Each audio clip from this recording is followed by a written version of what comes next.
Yeah, I mean, it's not enough. I mean, everybody has sword master, everybody has high counts. It's just not, it's not good. It's not good enough. Everyone has resources now, and the one thing that pushed me ahead was the ability to. Yeah. So unfortunately, since my power went out, the AI decided to take a reveal turn, and I had a perfect turn planned out where I put aside Interstellar Conspiracy as my second action with Phase Dancer. I was going to go to Conspire, and then on my last action, I was going to end up playing my dagger to a High Council to kind of get Persuasion to buy Long Reach.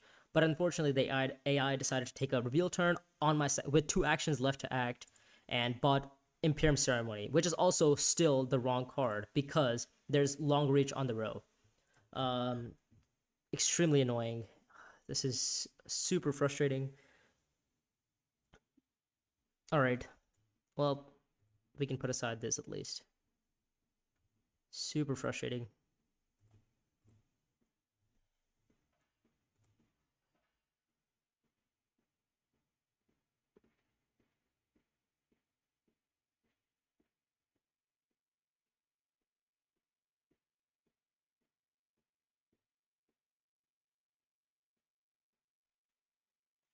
That is very annoying. We could have had long reach. We could have had everything really in our hands, but unfortunately, the AI has decided to work against us because it sees that Imperium Ceremony is a way better card than that long reach, especially in a game full of faction access. It's very frustrating, very annoying, terrible stuff. Let's go Interstellar Conspiracy with our Imperium Ceremony. Water Peddlers Union. Let's well, we see an intrigue, so I guess we can look at the top 2 cards: Secret Forces and Bribery. We're probably gonna be taking Bribery here. Even Secret Forces is also not bad. But Bribery is just a little bit better here for our purposes. We're gonna go up in Emperor, and then we're gonna take a bump again in Emperor. Actually, to be fair, we could hold on the Emperor bump. We should probably go up in Benny instead, especially with. Why did it put aside secret? Why did it take Secret Forces? What are these actions? Why does it keep doing this? Why does it keep doing this? I wanted to play my. It's super frustrating. First, the AI decides to early reveal, and then, man, this game. All right, let's just take the Alliance. Super annoying. Rapid mobilization. Not really relevant for now. We're gonna Face Dancer to. I don't know. Is Restricted Ordnance still around? It is still around, so we can go to, like, I don't know, Still Suits with our experimentations. And our next round is gonna be probably another like great flat play. Yeah, I'm just very frustrated by the fact that we could have had 2 more additional bumps, and if we'd bought Long Reach like I had planned, instead we would have been sitting on a way better set of plays. Unfortunately, that's not gonna be what's happening. We're gonna be struggling here, and everybody has their resources again. Just very, very bad for us here. Convincing argument for us. I don't know. We can deploy in. I think 1 troop should be enough for now. I mean, if it isn't, it isn't. I don't really care about the 2 Solari too much. Let's get a Beetle. Maybe it's Bribery. Has anybody bought an Intrigue? No, they haven't. Okay, all right. Well, I'm not too sad now because I've seen both Intrigues, and both Intrigues were good for me.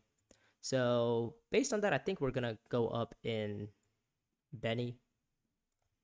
Yeah, go up in Benny, and just start like selective reading and trashing. So we're not okay. You know what? I take it all back. We're not doing terrible here. The AI had to put us basically back like a couple of actions, unnecessarily, to buy Imperium Ceremony, but it's all right. We're not doing too bad. We can go to High Council here and then start going selective reading. And then maybe start even going like to Dreadnought, buy either detonation devices or restricted ordnance. Obviously restricted ordnance first because we have High Council. So yeah.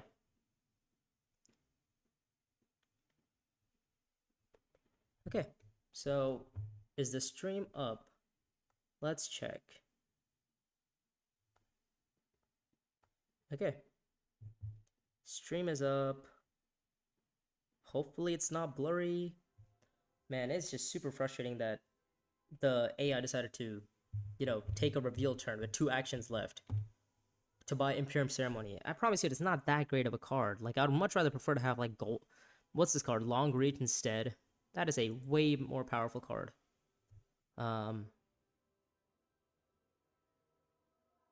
Also, wait, maybe I want to win this combat. Now that I think about it.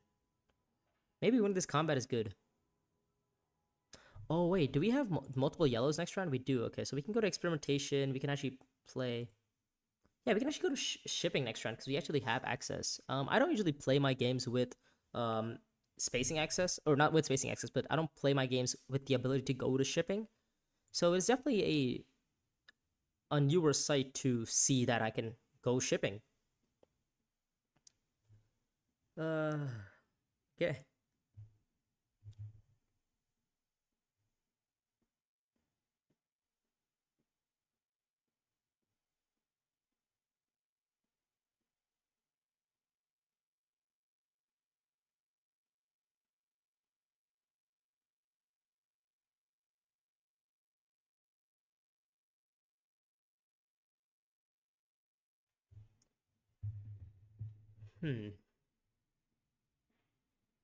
Okay, so our next actions are also gonna have a decent bit of faction access. Oh, Imperial Basin. I forgot that he picked up 2. By the way, Baron has bought 2. Okay. That's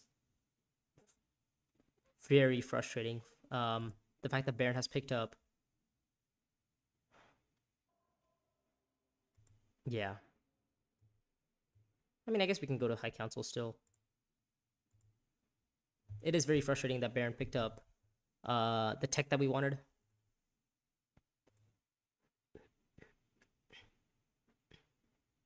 Yeah, because now we have to kind of keep it in track of the fact that Baron has another 4 swords on reveal basically every round starting round 6 because he's going to go with High Council next round, I assume. Yeah. And that is going to be a little bit of a pain. So, what's our actions looking like? We have... We're going to go to smuggling. Oh, sorry, we're going to go to interstar shipping for 1 round. So we go up here. And to be fair, we actually have all of our bumps. So we can simply just go to get the beetle next round. And I guess we can also set up for like a Highlander play. Since we have High Council, we always have the ability to so this is probably going to be a Gola from not Gola, sorry. Long Reach. Oh, really? It's not. Interesting. He decides that he doesn't want Long Reach instead, but he wants Benny's sister. Okay. You know what? We have 4 persuasion. We might as well blow it up. Leokines isn't really going to be doing anything for us. We only have 1 Fremen in our whole deck, I believe. Right? Yeah. Okay, so Baron picks up a couple of intrigues. We still have a couple of intrigues. Oh, no, we have more than just a couple of intrigues, actually. Wait, how does Baron keep on revealing? Does he have like a Tlilaxu Master? Am I forgetting something? Oh, he bought Leokines. That's what it is. Okay, all right. Let's atomics ourselves. We have 4 persuasion to buy. Okay. Oh, okay. You know what? Sidina, not bad. We'll take Sidina. Sidina is a great card. With 4 persuasion, I mean, even if we can generate at least 1 point off of Sidina, I think we'll be happy. Let's play our secret forces. We still have dispatch and Onway, to be fair. So we could play like our we could play an experimentation or something to one of these spaces, and we might actually do that for like a Highlander. We might you set up for a Highlander play with dispatch on away. So how are we doing so far? How about the points here? 6 points here. Is it because he has the beetle? No, nobody has the beetle yet. So okay, what's our next round? We didn't rapid mobilization. Oh, to be fair, we can always rapid mobilization, can't we? Yeah. I mean, I think we just set it up for round 7.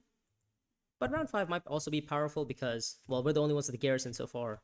The issue is that Baron is going to start quickly racking up a garrison because of the fact that he's going to have, not a garrison, but he's going to rack up strength even with just 1 troop in because of restricted ordnance. Also, he bought restricted ordnance to kind of fulfill this Ixian engineer void. But yeah, right now everybody has spice. Everybody is kind of doing their own thing.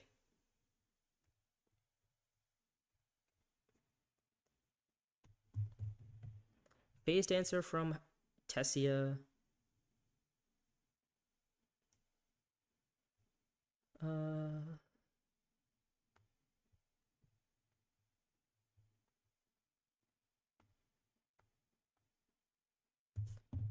Okay, we're gonna pass. Baron has another action. That's fine.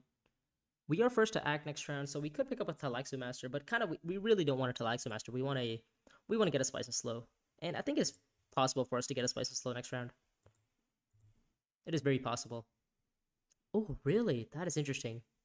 Yuna decides that she wants somebody to get Mentat. She doesn't want her to give it away. She wants somebody to get there. Okay, you know what? I like that. I enjoy.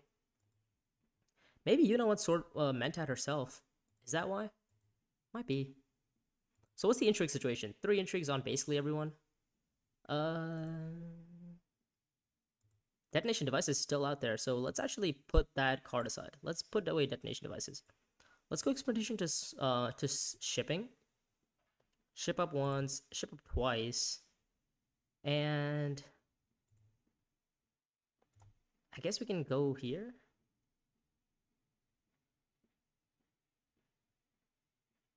Actually, does shipping even do anything for me? Oh, it does get me some troops though. That's nice. It does get me some troops.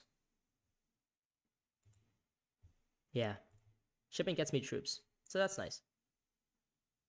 I'll put aside a dagger because I want the extra spice to kind of pick up a detonation devices. We're gonna see an Arakeen from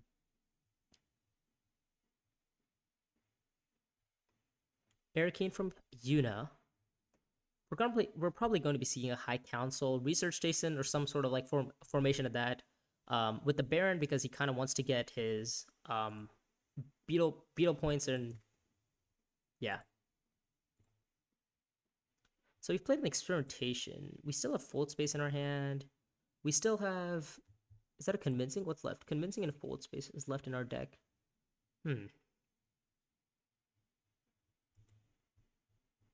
I mean, we can script the fact that we have rapid mobilization, but we can also wait.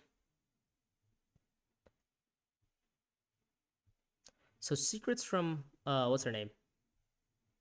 Tessia. She's gonna start taking extra bumps on this track.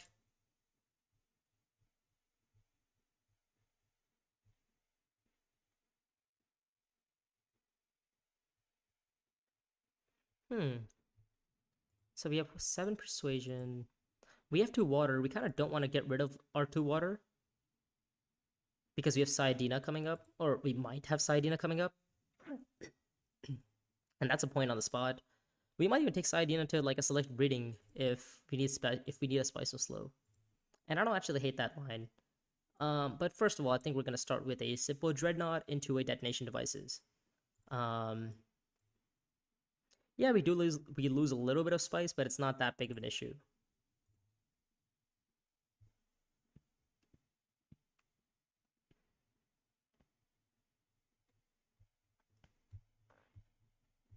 Oh, and the good thing is that if this combat doesn't really go our way, we can just we get an extra water back. So if we go to Hardy Warriors here, we can actually still get an extra water back. So we're actually doing perfectly fine here.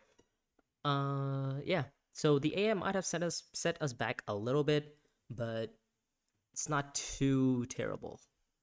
This game is still winnable. I mean, I can't lie. This game is still up for grabs. Who's winning it? Not quite sure. Could be Baron, could be us. With 6 cards in hand, Baron's probably gonna be going to. Okay, Baron wants to go to Hardy Warriors himself. No, Tessie wants to go to Hardy Warriors herself. Well, why? She wants the extra bump. To do what? I mean, I'm judging because does she really think that those 4 troops are really gonna save the day? Who knows? Yeah, I don't know. Dispatch and Envoy is still around. We did lose. Oh, does one of them have what's it called? Freighter fleet? Did that reveal for a bump? That could be a good reason why they want to pick up High Council from Baron. So, I mean, we could go to Fold Space here. Go to Selective. Weld is also not a bad option because Weld sets us up for another Dreadnought. Is there any other intrigues we might want to pick up, or any other techs? Chaumarky is a great tech. We might want to pick that up. So I actually don't hate going to Weld here, and we can. I mean, I think we're getting our Beetle point, right? I think it's pretty much guaranteed that we're getting a Beetle point. We still have 2 water, so in the case that we draw, I don't know, draw into our Saiyadina, so we can still get the extra point we need off of her simply by taking her to Still Suits. Maybe we lose out the research station bumps, but I think we're doing okay here. Take the bump up here because we no longer need this bump anymore. I mean, all the factions are pretty much on lock. Let's just see what we draw. And we have these 3 cards as well, so we could still possibly contest an alliance. I mean, it's kind of a question of which alliance, because we're the ones sitting with power plays in our hand. I mean, we could at any given point we could just kind of say like, okay, look, I want to take this alliance, and nobody can really stop me from doing that.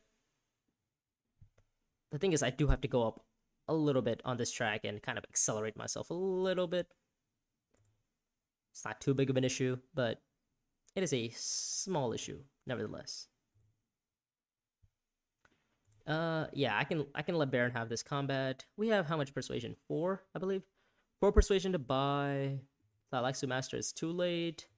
Maybe some Fremen, but even that too I don't think is enough. I mean, you have 14 cards in our deck. With 14 cards, it's not much is going to be happening here.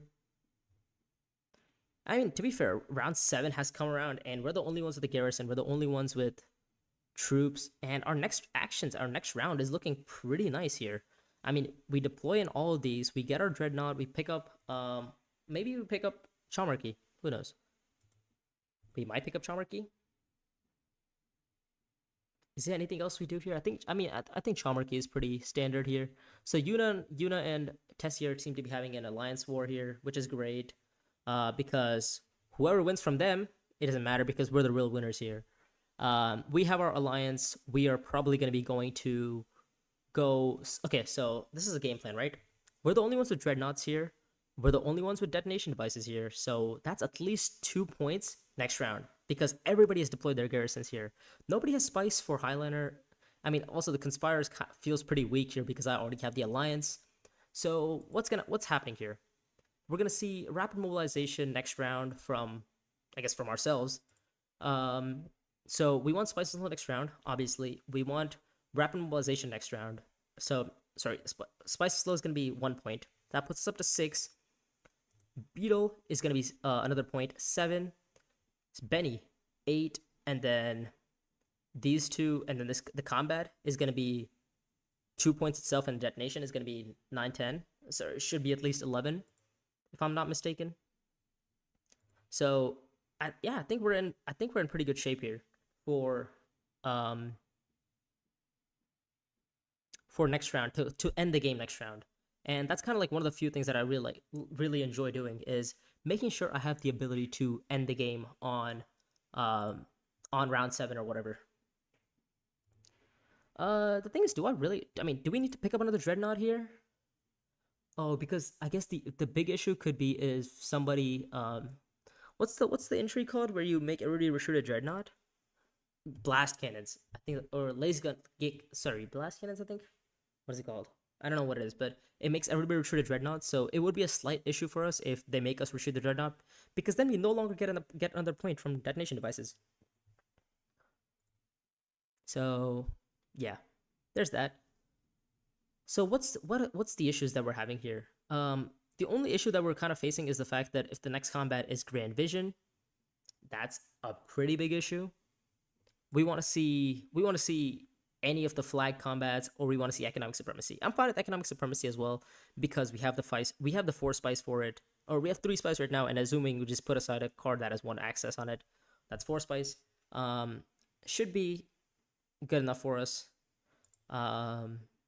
Yeah, nobody has a garrison, so we're pretty set up for round 7, because these guys decided to fight super hard for this combat. I mean, well, when I say super hard, it's not that hard. It's 10, 6, and 6 strength. It's not the end of the world there.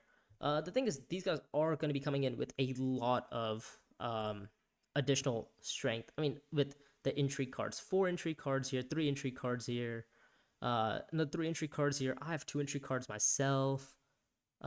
This is going to be a bloodbath. And knowing Tessie, I think she might probably decide to go intrigue stealing. Who knows? So Machinations resolves. Yuna takes the bump in. I believe she took in Benny, and she took it in spacing. Benny and spacing. Okay. Harvest sells from Yuna. She ends up playing some. She ends up buying more cards. What's the new card that came up? Oh, Erican. All right, great. I don't know. Do we want to put aside a card here?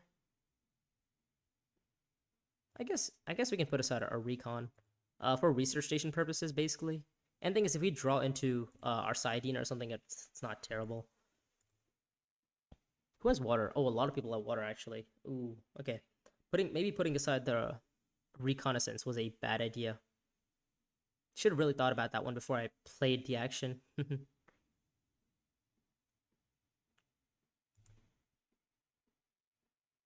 Oh, I just realized I still have the ability to smuggle down, don't I? Yeah, that's good. I still can smuggle down and get some more get another, bump somewhere here or there. And that bump is probably gonna be in Benny? Does Benny do anything for me? I mean, what's the intrigue situation? 3, 3, 3, and I'm on 2. Okay. So I feel a little bit, uninvited to the party. Not many people. Everybody else has 3 intrigues except me. I'm the only one with 2. Feels bad. So Tessia ends up going up and down. She's probably going to be picking up a Chomarchy here. We are going to go to selective breeding and just draw 3 cards. Yeah. Selective breeding and draw 3 cards. Really? Tessia decides that she doesn't want to go. Tessia does not want to go to...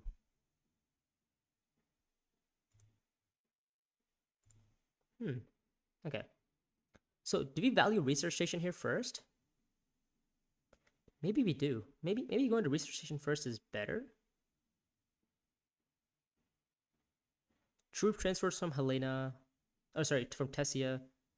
Research station from Baron. Okay, well, now we can no longer go to research station. So let's just go to places where we are pretty much guaranteed to go to. So Polly Wally, you are a pain, because you have just kind of stopped me from doing what I want to do. You have prevented me, and I don't like it. Because now you have enough Solari spice to go to Highliner, and I do not enjoy. So let's draw a card first. Experimentation, nice. And then let's take the bump. And let's just trash the fold space that we just played. Play area. Let's just trash the fold space to draw 2 more cards. Perfect. Okay. So we drew the cards that we kind of wanted. So we drew Oh well, did we? Let me think. Spice of Slow. Is it doable? I mean, it's still possible for us to get Spice of Slow this round. Dispatch an envoy, rapid mobilization. Yeah. Okay. Highliner from Yuna. Okay, Yuna Highliners. This is good stuff. This is good news for us. Um.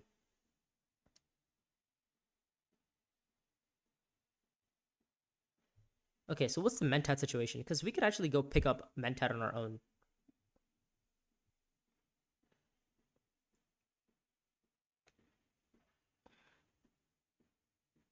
Diversion from Yuna.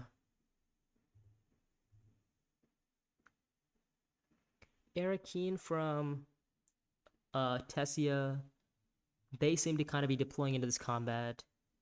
We're simply gonna go to. Where are we gonna go to?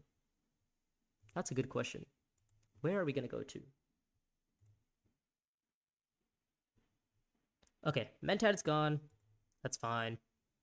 Let's. I mean, Karthag, is that really an option here? Don't think it is. Um, I mean, is there a chance we hit 8 somehow?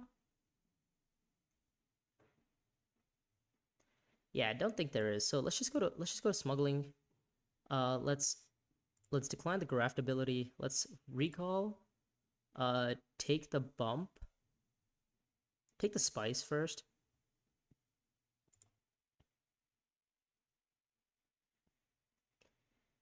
Yeah, take the beetle point. Take the bump in probably Fremen here for Saidina and stuff. And get the beetle. Yep. Good stuff. Kind of worked out as we planned. So we have what, 14 strength here, plus we're gonna deploy our dreadnought. That's 17 strength at least. 14, yeah, 17. No intrigues that are really helping us right now.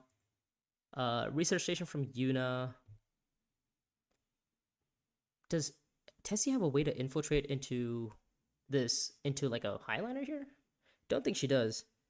Think should have set aside her dagger. I mean, dagger why? To go dreadnought? Is that or Mentat? Ah, okay. Yeah, I see. Did you Morph? Did you think Mentat wasn't gonna be open or what? The reasoning of why I put aside recon was because I thought research station was around, or research station would have stayed around. But obviously, it's also a premium spot. Um, yeah.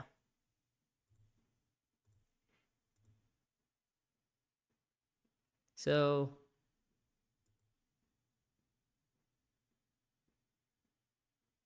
I think we're winning this combat, right? I mean, we win the combat, so that's what, 8 detonation devices is 9. We missed Spice from Slow, so that's a little bit of an issue. Um, Tech is also okay. I mean, yeah. I mean, is I can't you? I mean, isn't the argument the same for Mentat? There's 2 players with Mentat, but I guess people are less likely to go to Mentat first than they are to go to Research Station. I mean, I understand. Um, yeah, and the card draw would have probably been nicer because we could have seen some of our nicer cards like Sayadina, Imperium Ceremony, Interstellar Conspiracy, and maybe you could have taken an alliance too. Oh, what is happening here? I do not like this at all.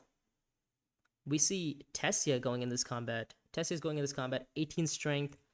I mean, I think we're okay though. I think we still have Tessia beat here with a little Hardy Warriors. Hardy Warriors with like a, I don't know, with a signet ring or something should be enough to kind of seal the deal. Counselor's Dispensation. This is probably gonna be a Chalmarchy from Baron Harkonnen, and he's just gonna see more intrigues. Yep.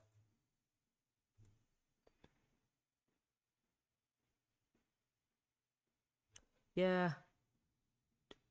I mean, wait, we can't buy Chalmarchy here, right? I mean, how else are we winning the game? I mean, Chalmarchy's also gone. First of all, spy satellites. But I don't think Chalmarchy was ever the play. But the thing is, we have detonation devices, so we need to deploy this dreadnought somewhere eventually. Um, yeah, and we can't get spices slow. It was kind of gone. The only way we can is if we were to go Hardy Warriors with, like, I don't know, with a dagger or something, and then draw into a 2 persuasion card or a 3 persuasion card. So what are the odds? 1, 2, 4, 3, 5. wait, it's a 4 in 6 chance that we actually hit Spice and Slow. That's actually pretty good odds, right? We can still get Spice and Slow, yeah. This is, we lose 1 persuasion, but we gain another 3. So it's still possible for us to get Spice and Slow here. Yeah. Saidina, okay, well, there's the Spice Must Flow, I believe. We do have the Fremen ability online. Yep, Spice and Slow for us. Let's just deploy the Dreadnought and just put in all of our troops. We can rapid mobilization later on. So yeah, it's a pretty good chance we hit Spice and Slow, and we hit it. It was a 4 in 6 odds, not quite. What's the percentage on that? What's that, 2 in 3, 66? Okay. 66% odds we hit Spice and Slow, and look, we did. So Spice and Slow is going to be 1 point for us. That puts us up to 7. And then the Beetle point is going to put us up to 8. And this combat is going to put us up to 9, 10, 11. So we have 11 points next round. Or, sorry, at the end of this round. Assuming that everything goes to plan. Which might be a little bit difficult given that Tessia has 3 intrigues and 18 strength. But the thing is, she did also not play those intrigues last round against Yuna. So maybe there's a chance that she doesn't have it. Who knows? Also, I mean, anyways, right? Next round, I think in next round we're doing all right too, because we still have the access to Highliner with diplomacy, and we also have access to taking the alliance with Interstellar Conspiracy and Imperium Ceremony. Yeah.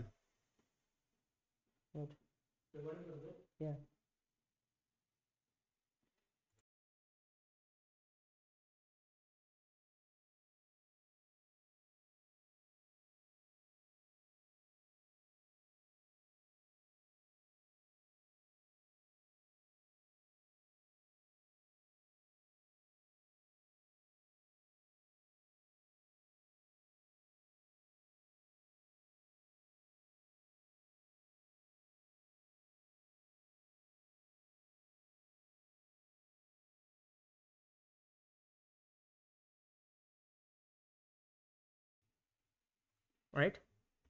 I'm back. Had a little chat with my dad there. Okay, so 1 dagger from Tessia. She's on 19 strength. Plus 12 is only going to put us up to 21 strength. Yeah. I mean, is there... Okay, let's think about intrigues, right? Can Baron hit Spice and Slow? Oh, Baron's going to hit Spice and Slow, doesn't he? Yeah. And he has Charmarchy. Ooh, okay. So I was thinking maybe there's a world where we actually buy Occupation for those extra troops and deploy those in. But obviously that seems dumb now because of the fact that Baron has Ixian Ambassador and buys Spice and Slow for, to end the game. And we kind of just have to hope that he has no intrigues. But yeah, that is a little bit unfortunate. Let's just play a rapid mobilization. Deploy all of our combat strength that we can. Reveal. Take the Beetle. Take the Spice Must Slow. Yeah, this is, I mean, probably going to be a close game here. And then let's end our turn. I mean, with Tessia saying that it's a lame card, maybe she doesn't have the intrigue to beat us. And we might be able to secure the game off that. We see 2 specials from Baron. We see, so he does qualify for Corner of the Market. Does he qualify for anything else? We really needed to take this alliance, didn't we? Yeah, we needed to take this alliance from Baron to kind of prevent the game from ending. What's the situation with Tessia?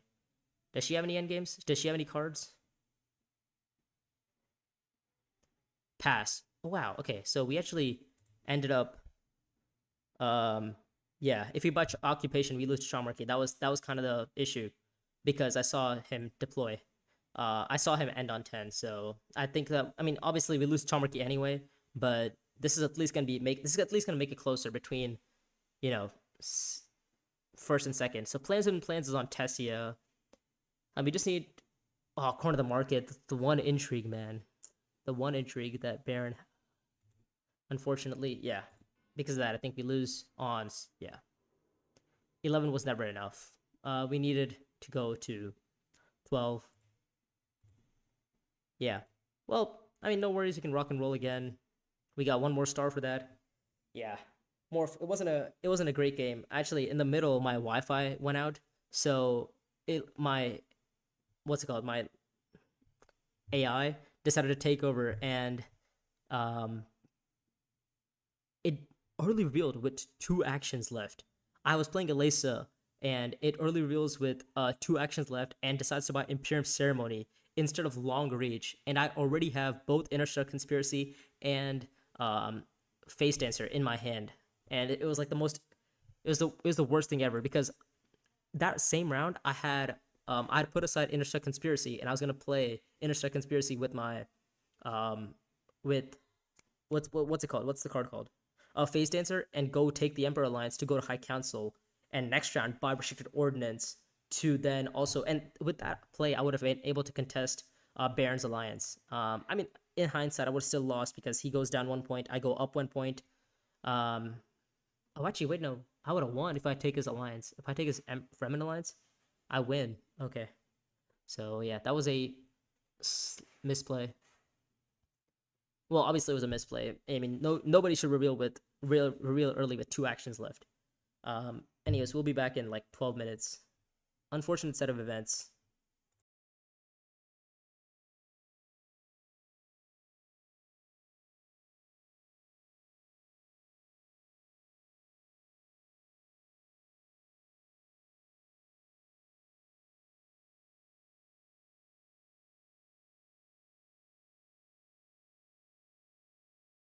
Yeah, it wasn't a 2 point swing. It was a um it's a 1 point swing.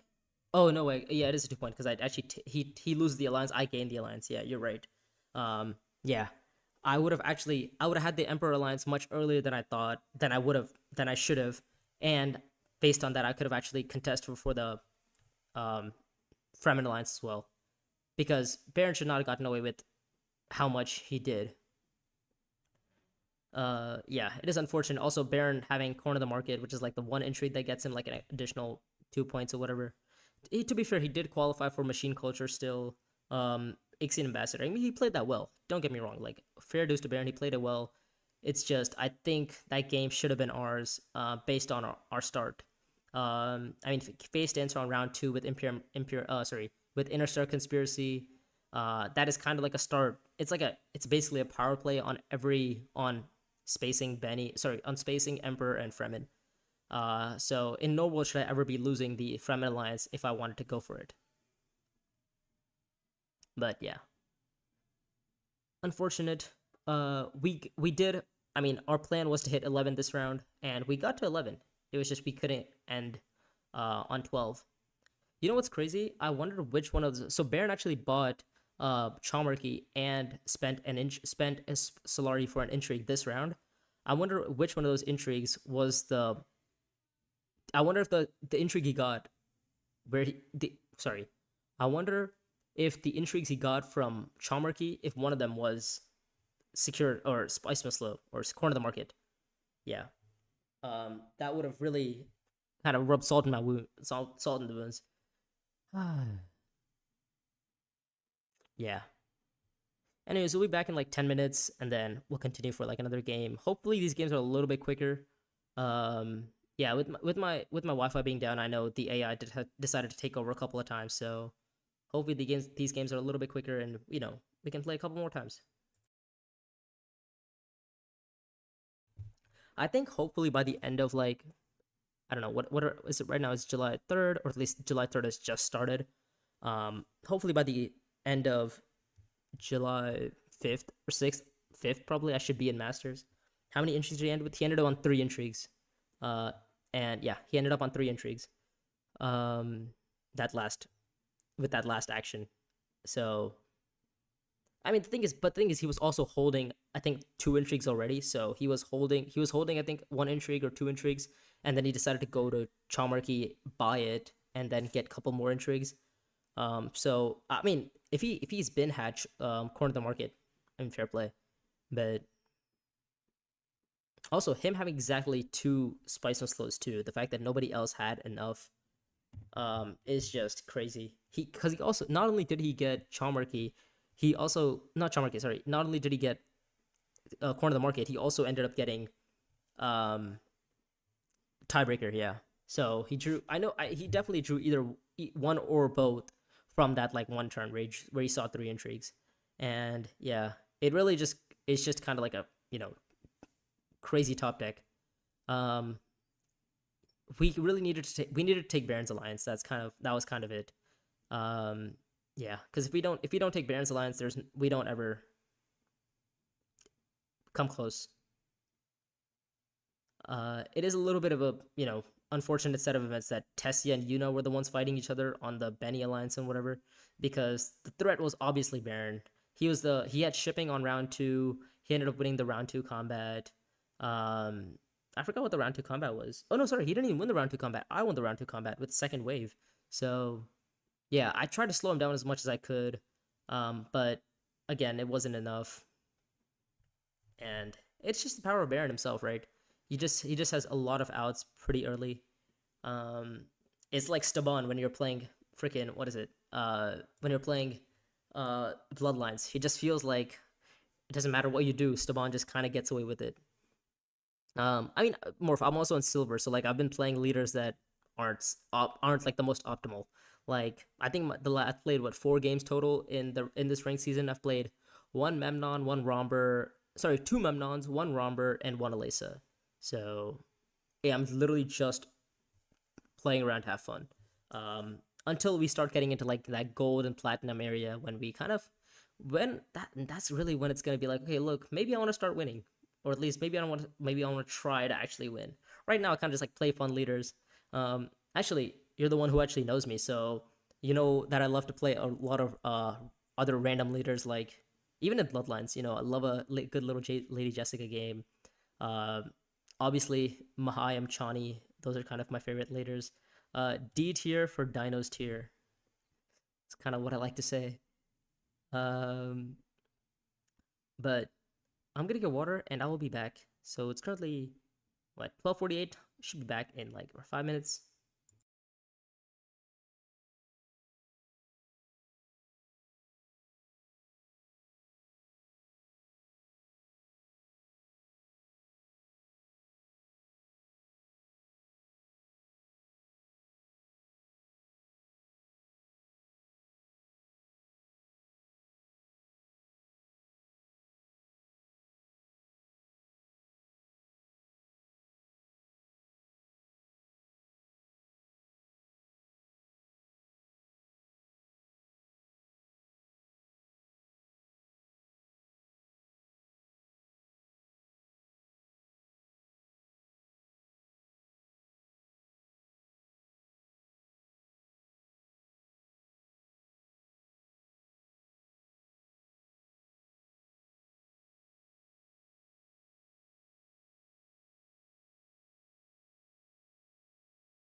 Okay, we're back.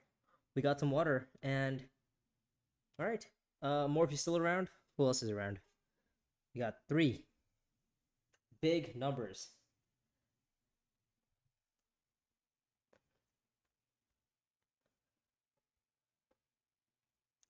So let's join the queue.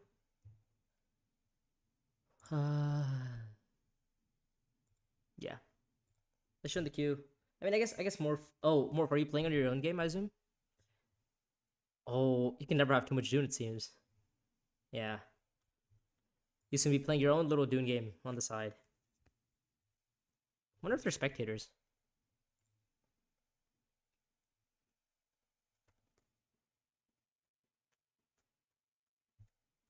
I wish we could spectate a different game while we wait for our game to start. That'd be nice.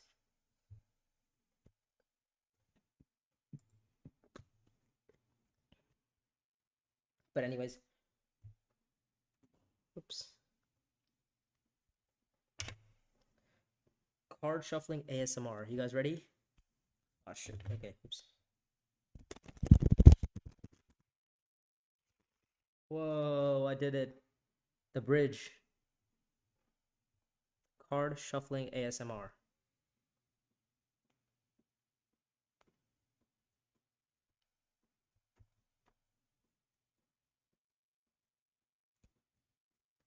Okay. Go again. We got 3 minutes.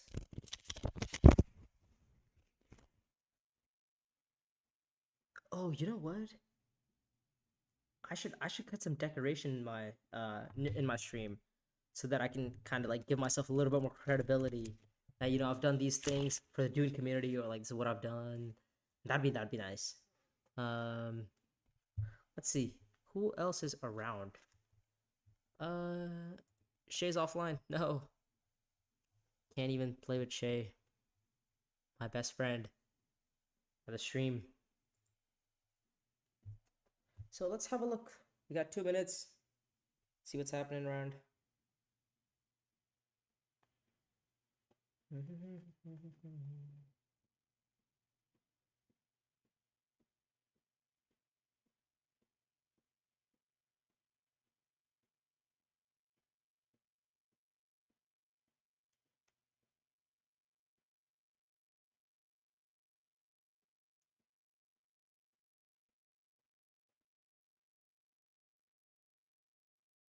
1 minute, 2 minutes to go until we play some more Dune.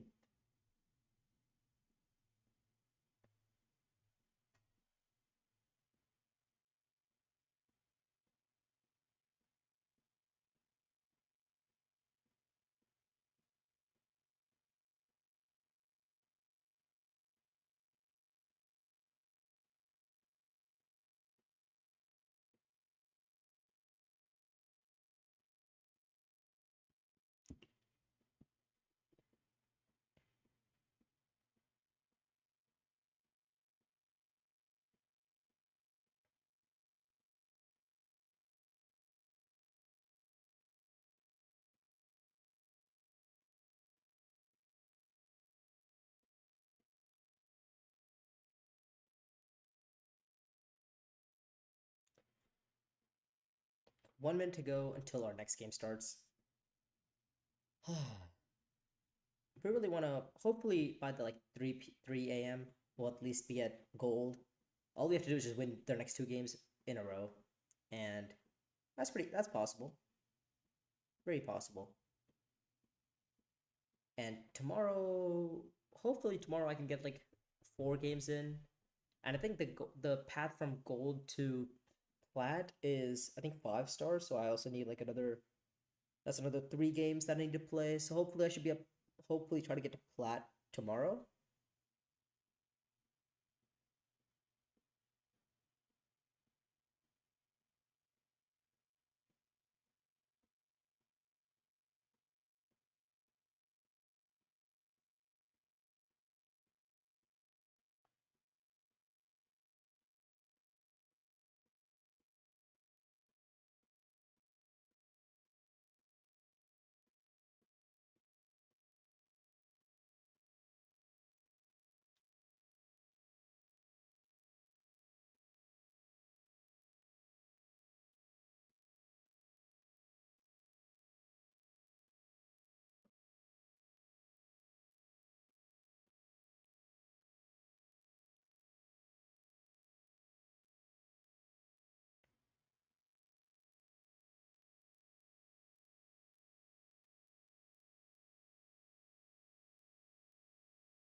Hmm.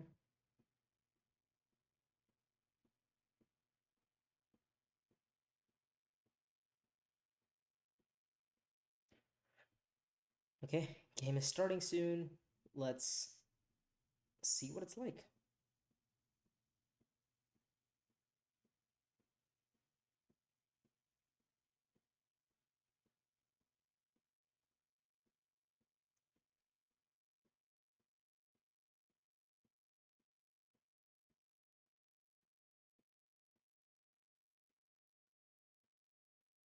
Damn, it's really taken a while to start this game, isn't it? Really, I mean, I guess they've clearly spent a lot of time optimizing their best match finding. Um, or maybe they haven't spent a lot of time. Maybe that's why it's super inefficient and super slow. Uh, yeah. And obviously, I can't judge the coding behind this because they also have coded a pretty okay AI. Um,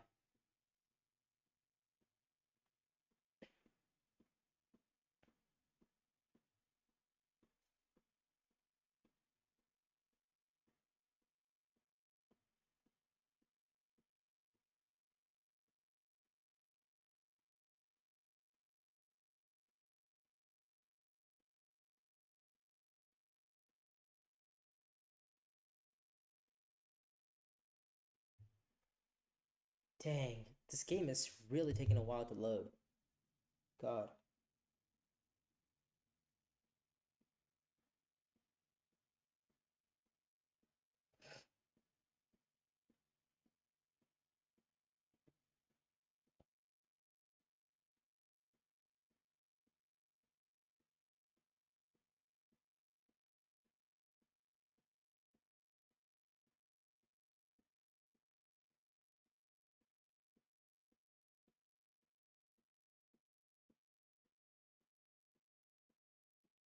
Dang, and it's still going. This is crazy. Why is it taking so long to find a stupid game? I mean, at some point you're gonna have to, let me play a game. Hopefully it's not a three-player match. I'm really not trying to play a three-player match at 1 a.m. But I guess if that means, making the game faster, sure. Because I'm really trying to just get more games in and kind of ramp up how fast I can get to platinum.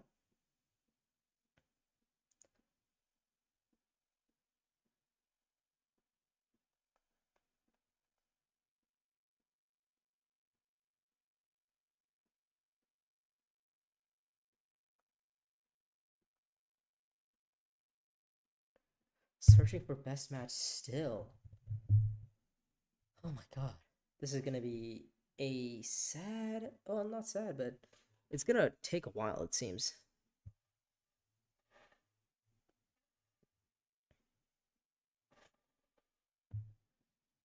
Hmm.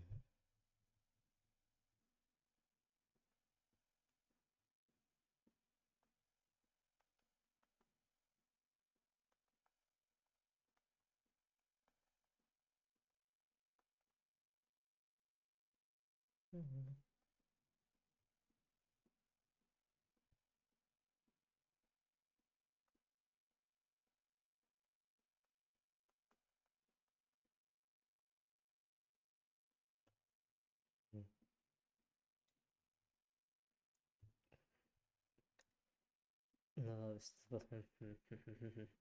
far is where I go. Me much that we talk slow. Trust me, I'll give it a chance. Not in my hands up, no, no, just memories start to dance, and I'm stinging like you know I want you. Your love was handmade for somebody like me. Coming out full of my lip. I may be crazy, don't mind me. Say, boy, let's not talk too much. Grab on my waist and put that body on me. Is this copyrighted? Maybe it's copyrighted. Maybe I shouldn't be singing that. To be fair, the song is what? How old is this song? Not even. I don't even know, to be honest. But let's just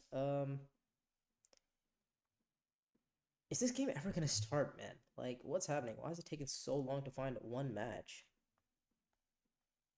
Is it because nobody's online? It might be because nobody's online.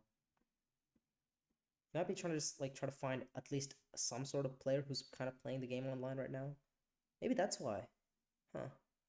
Maybe playing the game at 1 a.m. EST isn't really the move. Who knows? I guess I'll give it a little bit more time.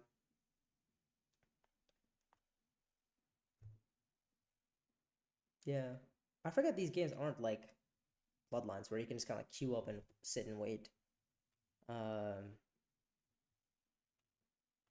yeah.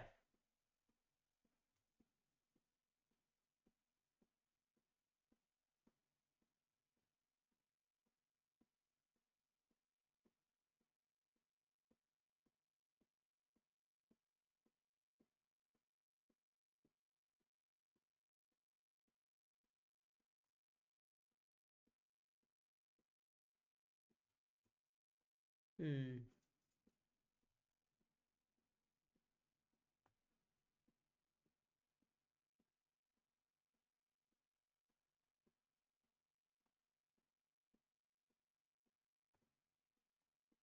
Oh right, the song.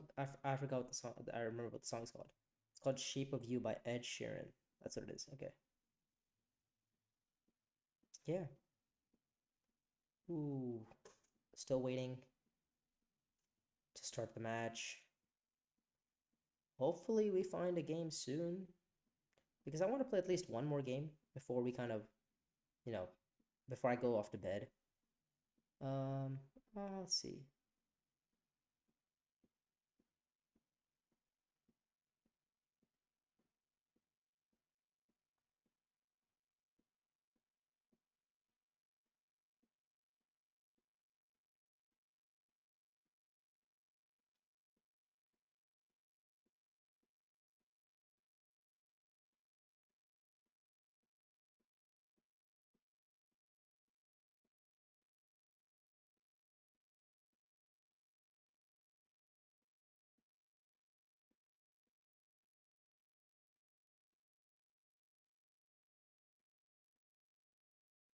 Okay.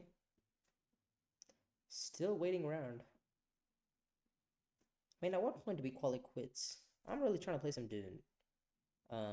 And I'm trying to, get to Masters as soon as possible. And it's kind of difficult to do that when nobody's online playing Dune Imperium.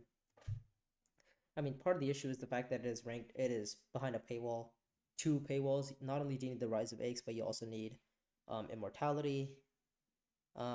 And I mean, I like the fact that the game is, both Aches and MO involved because I think having both expansions is kind of the reason why this game is more fun. I don't like playing just Immortality. I don't like playing just. I think I actually that's a lie. I enjoy playing just Aches. I enjoyed the rank season while it was, or the rank seasons before these. Did I play as much? No, because Bloodlines was around, and I was kind of focused on playing more Bloodlines. Um, I mean, for multiple reasons actually. Um, Part of it was I was invited to the tournament, so I needed to practice for that, and the other thing was I just needed I just wanted to play more Bloodlines. I do enjoy Bloodlines a little bit more than I enjoy Ixen Immortality, simply because not even because of like the expansions or whatever, not the fact that it is an expansion, but it just adds a little bit more variation to the game, and I think there's a little bit. I guess I might be biased, but I do think there's a little bit more skill in Bloodlines than there is in Immortality. Part of it is because of the fact that in Ix and Immortality, the the amount of points that people generate is very linear.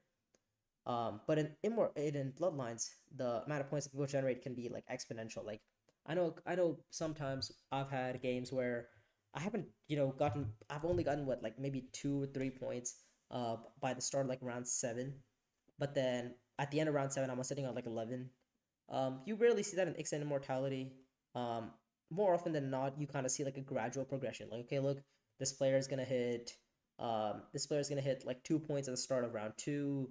By the start of round four, he's on four. By the start of round six, he's on like, eight. So he's gonna be on like 10 by the end of round seven. So it feels very linear. So it's kind of easy to track who's in the lead. But in Immort and the thing with Ix and Immo is the fact that since it's linear, you know exactly who's in the lead, so you know exactly who to stop. But with Bloodlines, it is a little bit more challenging to kind of determine who's in the lead because there's so many variables or so many hidden factors, obviously, because of the fact that in Bloodlines there's more um more variation of points nearing the end of the game because I mean the wall could be broken and combats really determine everything, right? You could get the match and that's like a instant like 4.5 point possibly swing in a person's in a player's favor. And you don't really see that in X and MO. Obviously you could get lucky with like a what's it called economic supremacy and I've actually had I think I had a game where I ended up getting all 3 points off of economic supremacy and also got the point from detonation devices. So I was able to get a 5 point. Sorry, was that a 4 point swing, just from that one combat. Um, yeah. I mean, did I win that game? Yeah, but it doesn't happen as much. But in Bloodlines, that happens super often, and determining who's in the lead is much more challenging than determining who's in the lead when you're playing Exit Immortality.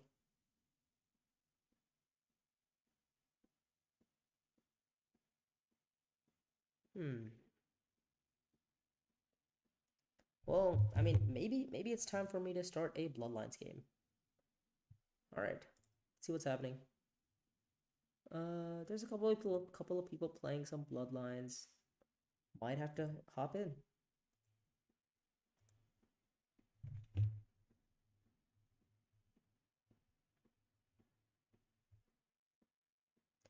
Yeah, it is unfortunate that the timings that where you want to play Bloodlines at, or sorry, Exit Immortality at, are times where nobody else is online. I do get a feel for the Australian players. For them, it's super inconvenient for to schedule timings because when they're awake, the rest of the world is asleep.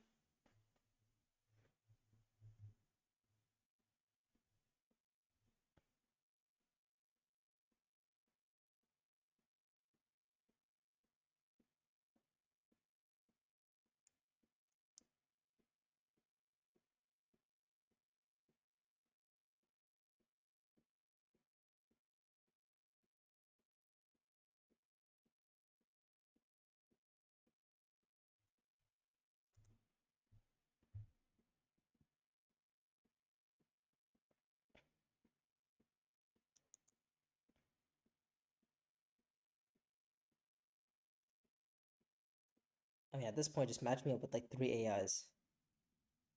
I just want to quickly get to masters.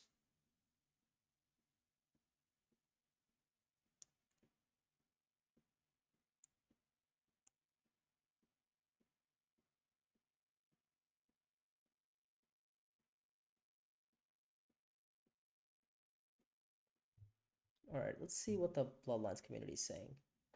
People playing. I mean, I could hop into the next game that shows up. Maybe you play some Bloodlines instead today.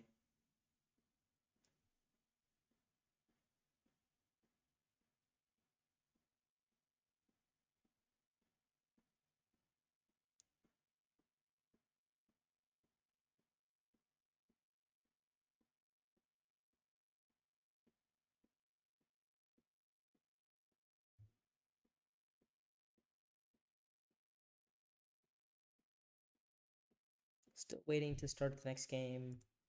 Still waiting for a Bloodlines player or players.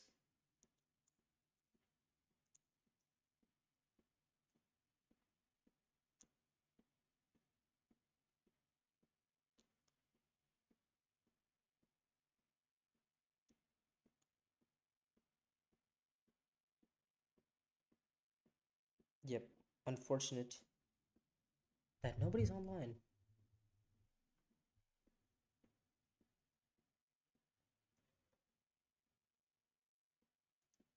Hmm. Is anybody online for Bloodlines?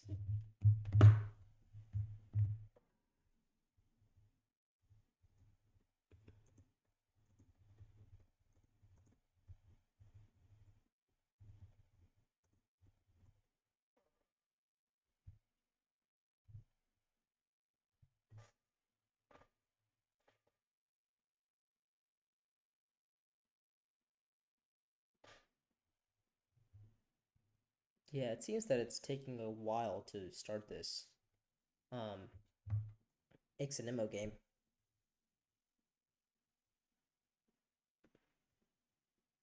Yeah.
Still no match from X and for ranked um for either for Bloodlines or for um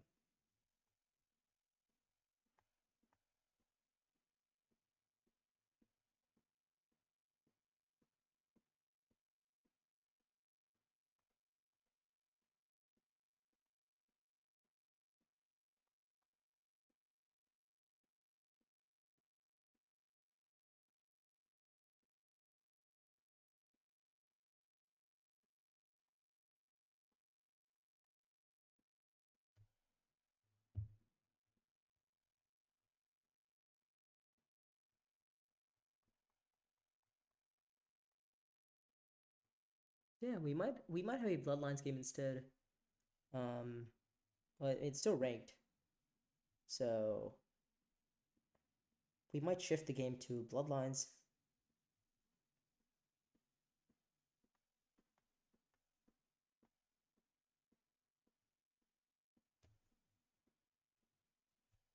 I mean, it kind of depends on what fills up first, either the XMO match or either the Immortality match for ranked or the Bloodlines match for ranked. And it seems it's probably gonna be the Bloodlines. Right now, I see at least 3 people who are willing to play, or 2 people who are willing to play with me. Um,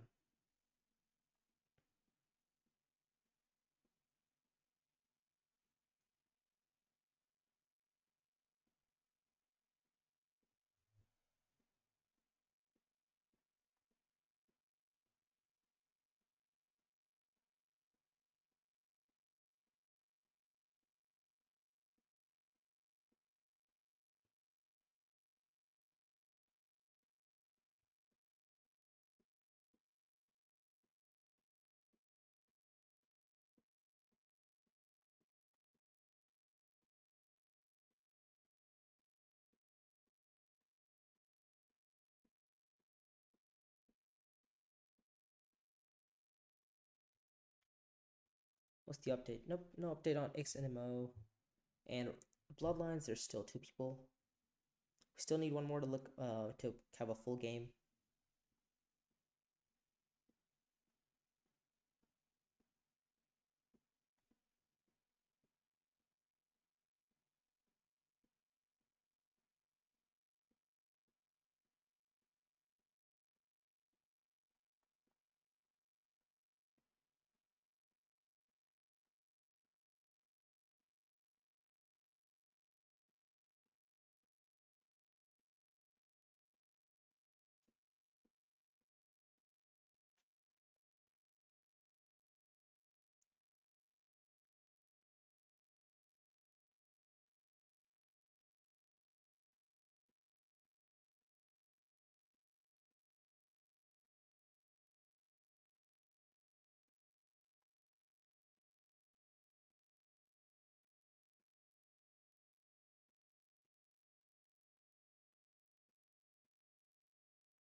Any updates on either game? Nope, still around. Still only 2 players for Bloodlines, and the game hasn't filled for Ixen Immortality. Wonder how long it'll take before the next game starts. I guess it would go from top to bottom, right? The top being like all the people at Masters and Platinum get matched first, and then the people at like Gold, Platinum, and the plebs get matched last. At least that's how I think it would happen.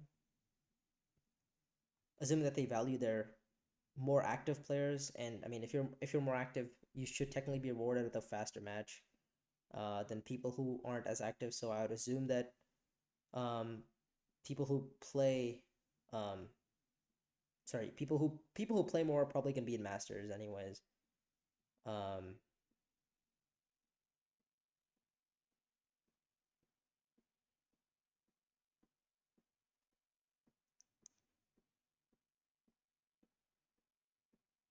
so technically, like, as long as and Dune is really making people pay for this, pay for Immortality and Ix, so they really should be rewarding people who kind of play the game more, um, with I guess quicker game time matches.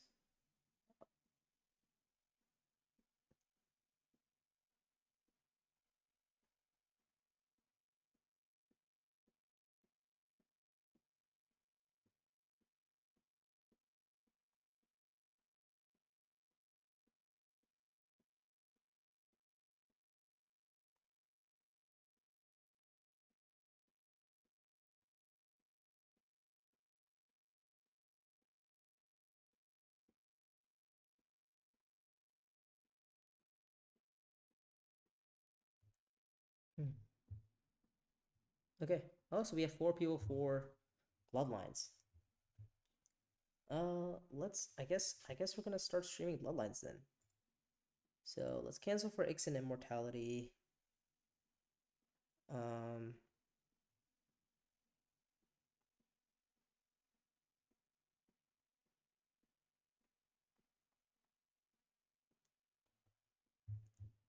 queue opens again for the. I mean, we basically got to sit here for the next queue. Um,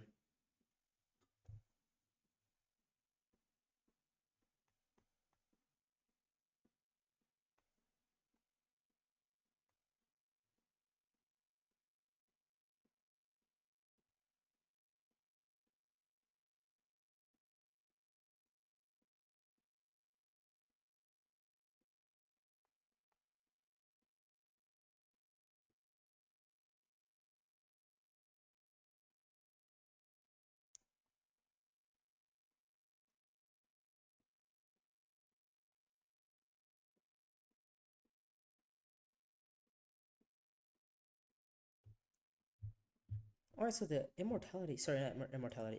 The what game is this? Sorry, sis. Let's start streaming.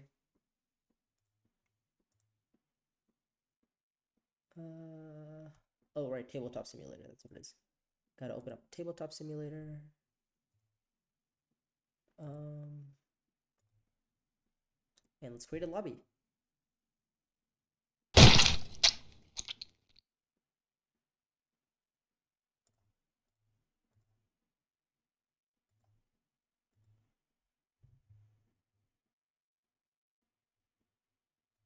Let's change this to what is it?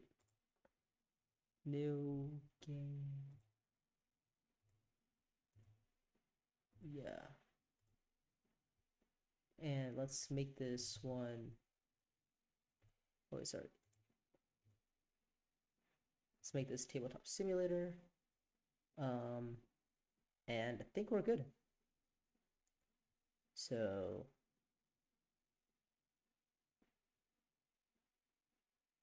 we can turn off game capture from, and we should probably be putting ourselves a little bit higher, or sorry, order, move up. Oh, there we go. Okay, all right. So we're here. Let's move ourselves a little bit to the left here. Um, And let's play some Bloodlines. Change our color to, let's be blue. And let's just play a game. I mean, it's ranked game. Unfortunately, we would love to play some Ixen Immortality, but the way that it turned out, we actually cannot play any sort of Ixen Immortality. We were playing Bloodlines then. Let's have some fun. So what's on the row here? Ooh, the contractor looks looking really nice. Espionage early, Harvest 3 early, Stilgar, Long Live the Fighters. These are powerful, powerful cards. Maul Pistol, these are some very strong Fremen cards, to be completely fair. So, and what's on the row here? Train Spy Drones, what a card. I mean, that's a great card. And then in this, so we're playing Bloodlines community version. So it's not just Bloodlines. A lot of people in the community have come together and decided that this is kind of like the how we're gonna move forward. But Bloodlines, I know a lot of people were having issues with Bloodlines being super one-sided. It's like whoever gets a specific really good card kind of wins the game. But now with the community version, people have come together and added new cards, added new leaders, so you get a little bit more variety in what you're playing and who you're picking. So let's kind of just see what we're gonna do here. I don't actually hate this row for Steersman. I think Steersman's fine. Mahayam is great. What are the other leader picks here? Beast, Muad'Dib. We have, what is this? Duncan, Idaho, and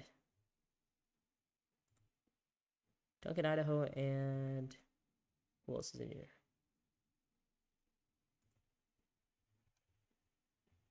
So we're gonna be the fourth player. Baron's not bad. Obviously, Hazimir's broken. Let's have some fun. Let's play a different leader. I mean, there's literally nothing that steersman about this row except for the fact that I want to play him. So let's put aside these navigation cards in the specific order. Spacing Guild. I don't know. I mean, this has to be in slot 4. We know that.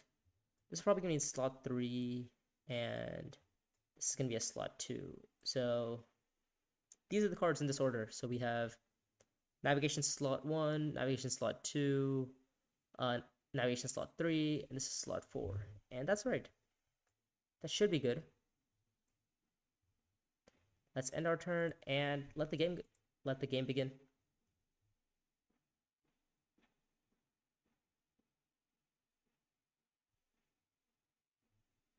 All right. So we start with a, I don't know. We kind of want Solari this round, so we want to go. We probably want to go to Fremkit here, but we also need water for this card. So could start with the Fremkit. Could start with the Deliver Supplies. Yeah, let's go to Fremkit here. Put in the 1 troop, and our next action is going to be going to, what is this? What's this place called? Spice Refinery. The reason why I went Fremkit is because, well, we're okay. How much persuasion do we have?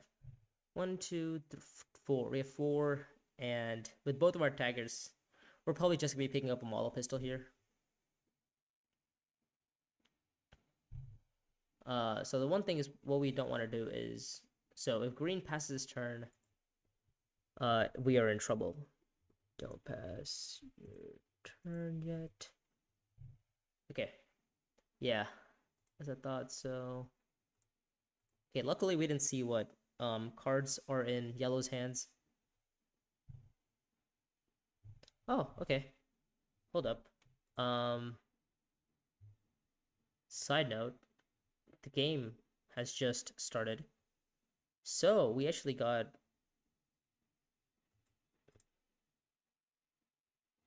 well, people are here to watch Ixen Immortality, not Bloodlines. So let's play some Bloodlines. Oh, sorry. So let's play some Ixen Immortality. So we're back playing some Bloodlines here. Sorry, playing some Ixen Immortality.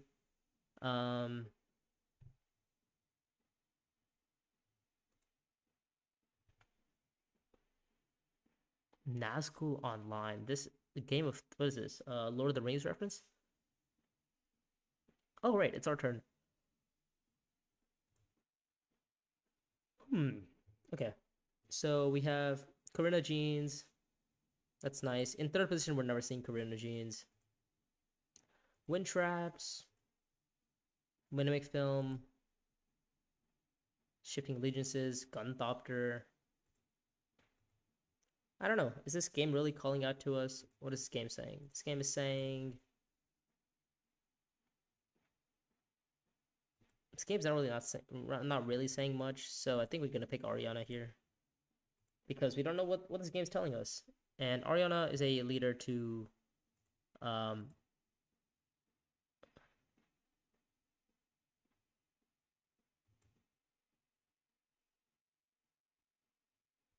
hmm.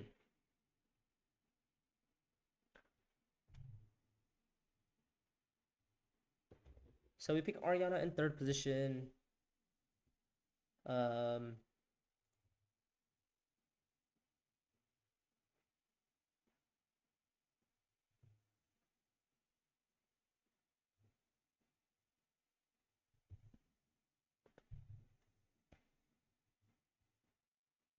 I think I really only have one game in me now. Um,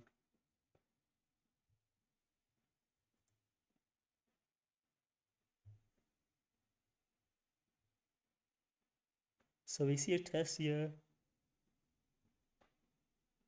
and who else are we playing against? Sorry, Tessia and who?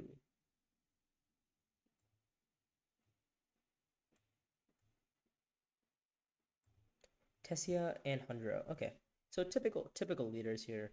Elisa in fourth is definitely a bold pick. Hmm.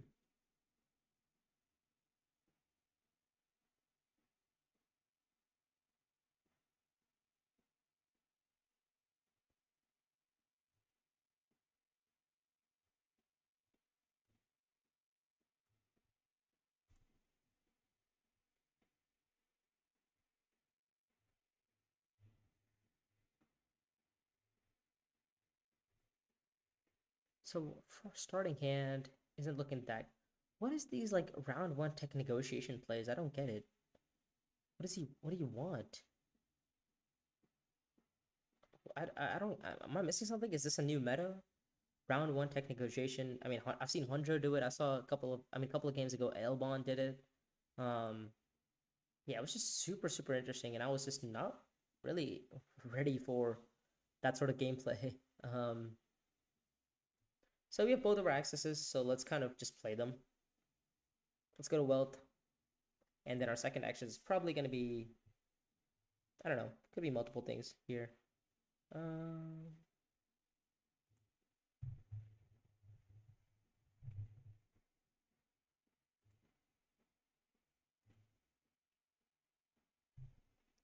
Second action is going to be still suits if we get there. Elise Cast probably going to be going to smuggling here. And second action is going to be...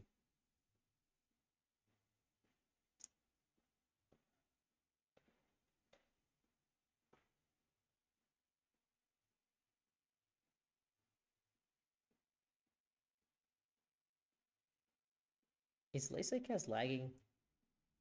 Please tell me she's online. I'm not trying to play with another AI right now. Um, yeah.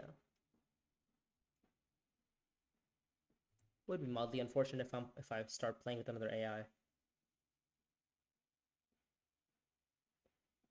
So let's see what happens.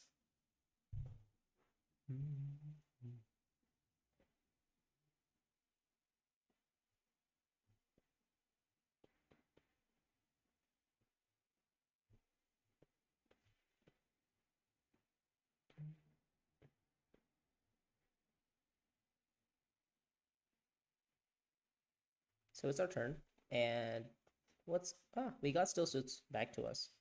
That's nice. Let's play still suits. And I think one troop should be fine for now. Um, I mean, if if Lysa decides to kind of like go over the top here and go Hardy Warriors or put Eric Keen, um, that's fine. That's okay. We're not too upset about it because my favorite card is on the row. That is Local Fence. Local Fence is around. So, and we're probably gonna get there. Yeah, unfortunately, I mean, we get two. So Ariana's ability is the fact that she gets one less spice, but she gets a card draw, and Local Fence really gives us that ability to kind of convert that spice into Solari, or that minimal amount of spice into Solari, for obviously for Swordmaster purposes and stuff.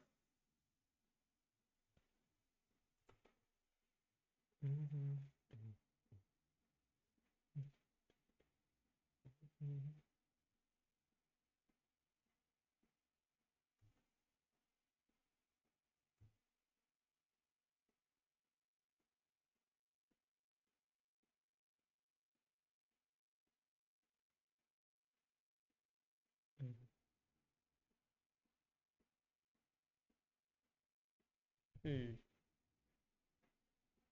Yeah. So some normal stuff. Oh, wait. So what happened to Local Fence? She forgot. So phase answer. Did somebody atomics? Tech negotiation buys that. Two persuasion. Did Elisa reveal? No, Elisa didn't reveal. So what happened? Did somebody atomics?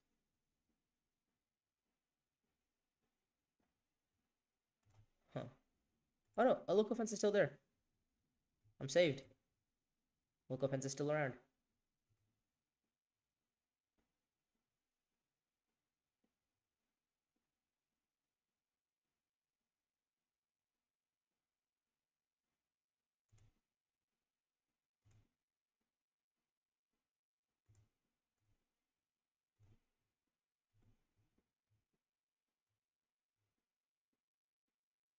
So let's end our turn.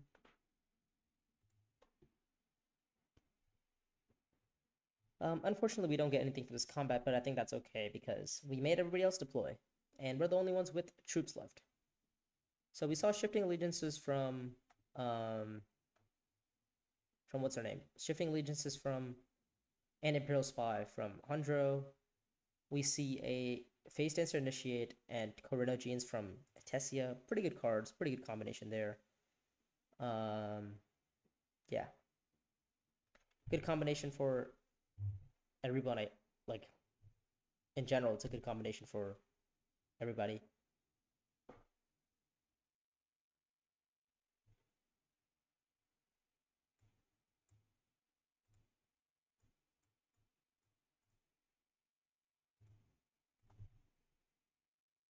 Okay, next combat is water.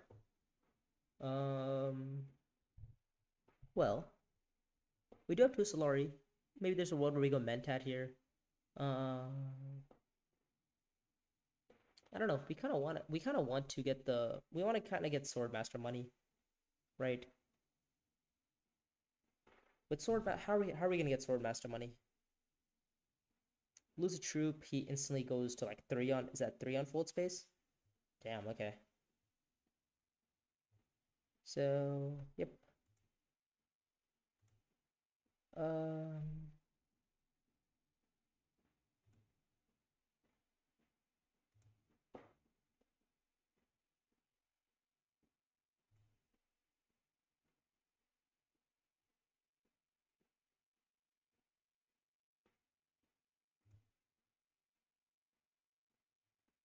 so what do we start? What's our plan of action right now? I mean, I'm really liking the Haga Basin play here. I mean, 2 spice sets us up for a nice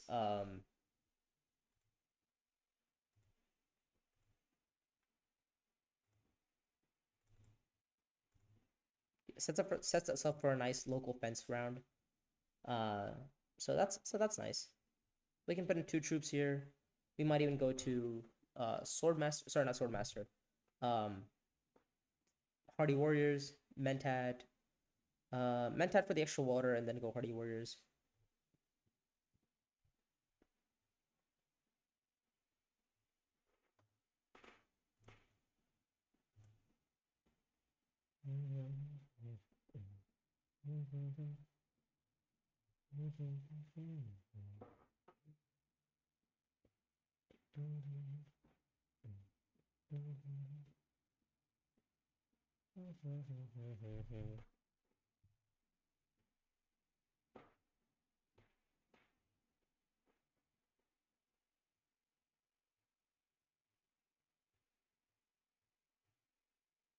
Let's have a look. Fold space from, um, I mean, I guess she's still been going fold space. Oh no, sorry, she's gone to fold space and now she's gonna go to inner star shipping. She really shouldn't be thinking too hard about this.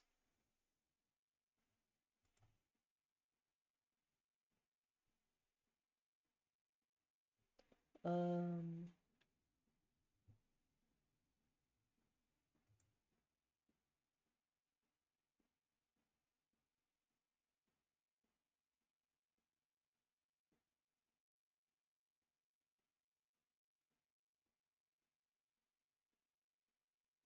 yeah, I mean, she goes to fold space eventually.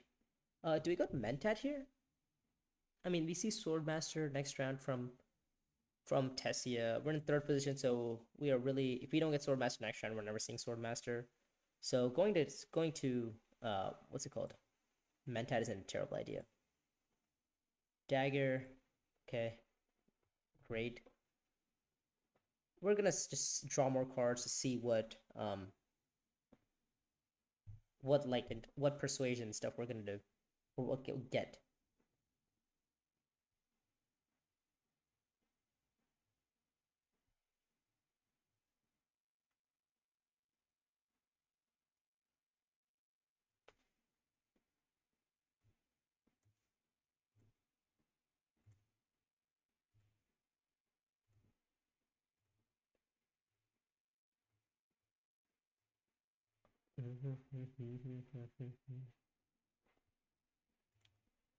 Okay, comes back to us, and we're actually winning this combat without having to go, without actually having to, you know,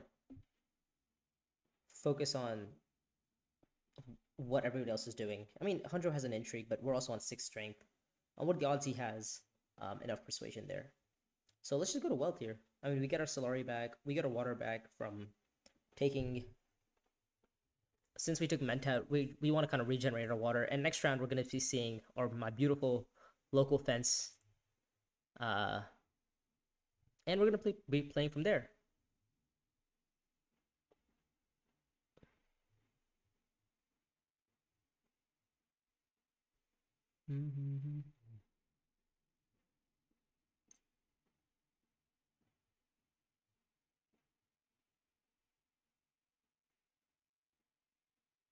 So Elisa reveals. I gotta keep track of who's buying what. Tessia revealed and bought Chris Knife. Um, so she's got decent bit of strength here. Well, not strength, but she's got a decent bit of um Fremen going on. So she wants this alliance, possibly. We're also Ariana, so she's kind of fighting the wrong character for this alliance. Um, I don't know.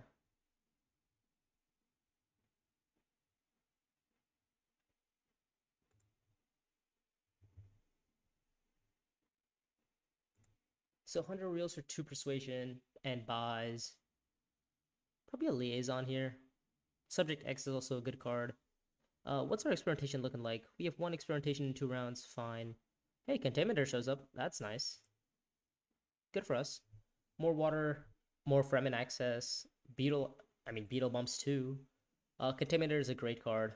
I mean, I think we have to buy it. And I think that's a great turn. I mean, we get more water from this combat too. So I mean, this is like dream situation for Ariana. Or Ariana Thorwald here.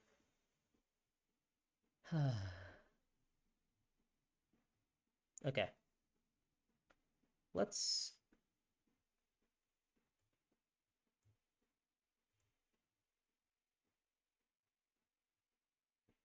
Hmm.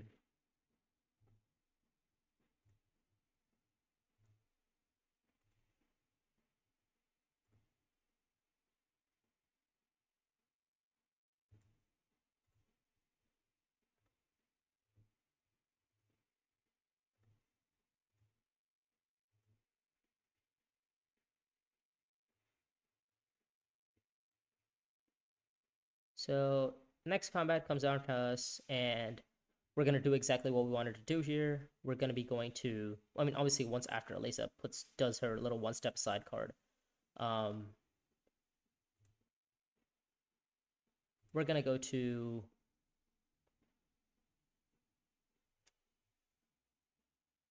I don't know. Is there Rodrigo research station here? Kind of set up for like a big card. I don't hate it. Research station is not a bad idea. Research station, and then and we have so much water. We got to get rid of it, right? We have to not get rid of it, but we need to do something with that excess water.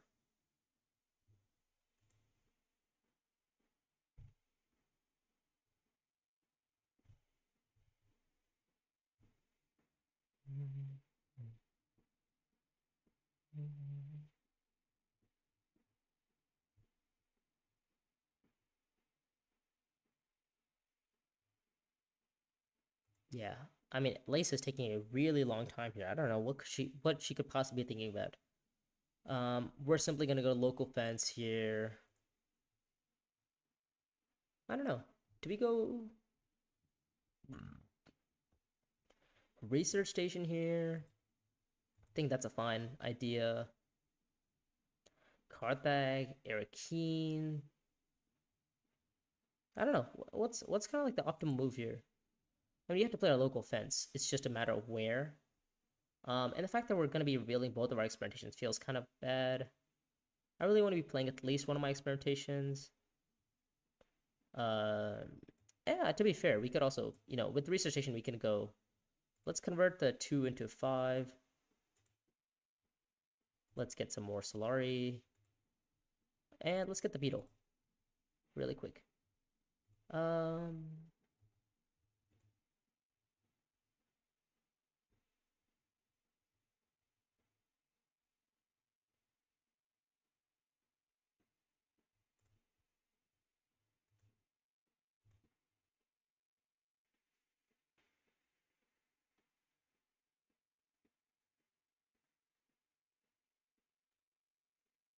get the beetle point, or get the beetle bump, and kind of set up for a big card this round. We could also go to Hardy Warriors ourselves, and maybe, you know, go from there. What's our next hand? Contaminator? Huh. Contaminator's in our next hand.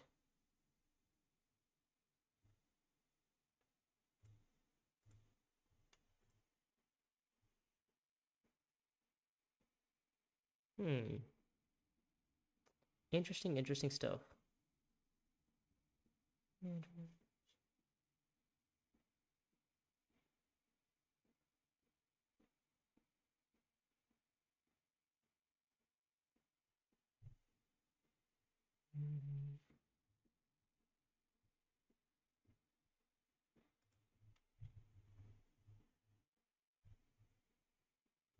So smuggling from, well, what's his name? Hundro. Elisa goes to Imperial Basin. It's fine. Does I don't think Tessia ever gives us Swordmaster here, right? Wouldn't make any sense for her to do that. Let's see.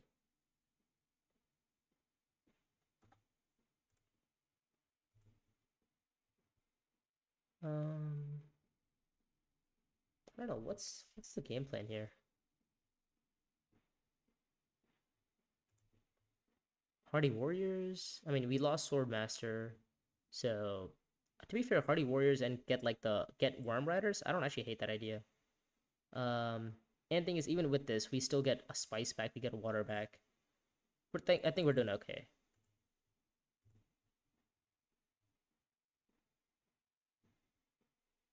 Hmm.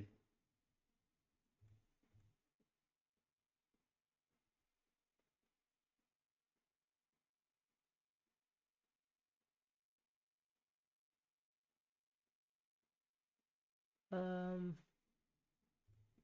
I don't know. This is definitely interesting from like what I'm gonna do here.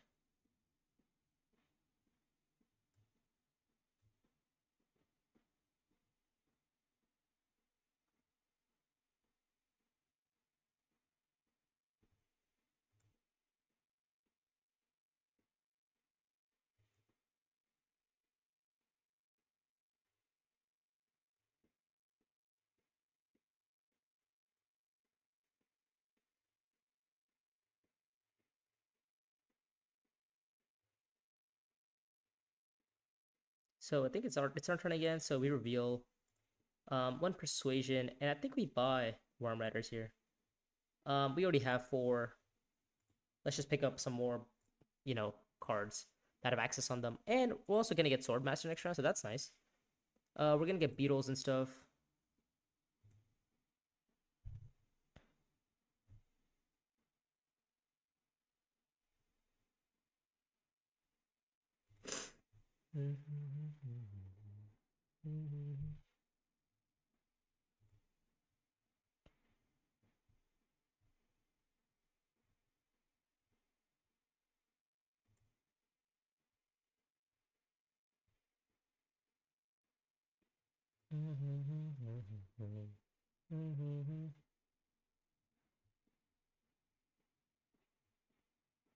Okay, Elisa revealed for no daggers, but she does have 2 intrigue cards. If one of those is a combat intrigue, it's unfortunate. But at the same time, it's not that unfortunate. It's okay if it's combat intrigue because we kind of really we didn't go into this combat expecting to win. We went into this combat to kind of get second place. But obviously first is appreciated too.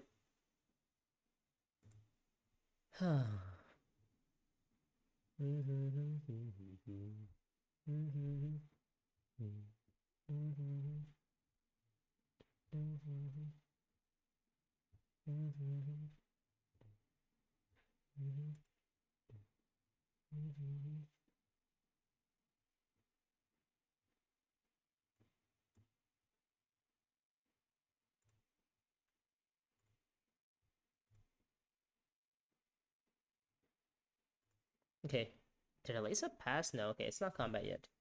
Elisa is kind of just. Oh, okay. So you see more shipping stuff from, what's her name? From Tessia, more shipping stuff. We see landing rights. So she's kind of be playing like an 100 game. Elisa is gonna play combat intrigue force to win the combat. She could also choose not to play combat intrigue, but she does. Okay, all right, that's fine. We get some water. We get some spice back. And the thing is, nobody has a garrison, so that's something.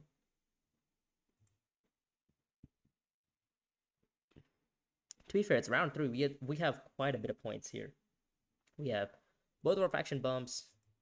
Oh, and this combat is not that good for us. Can't lie.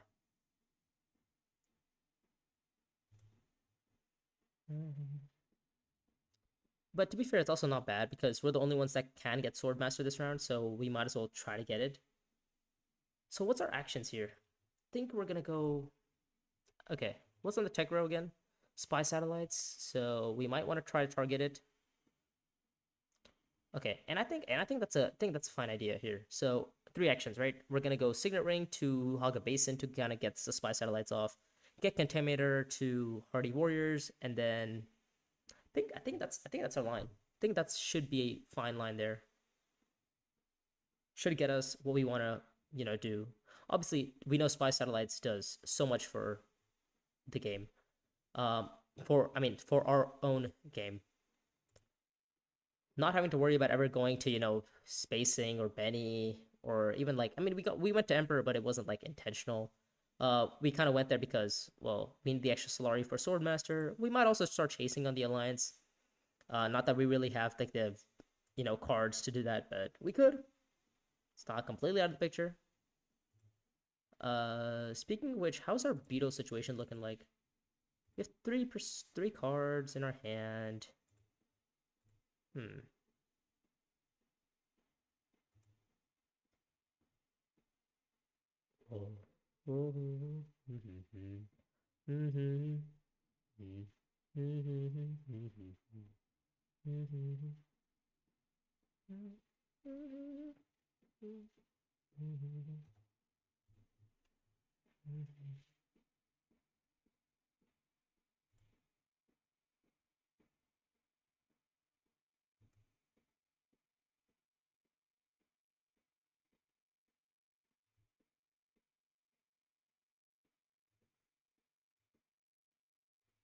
Yeah. Okay.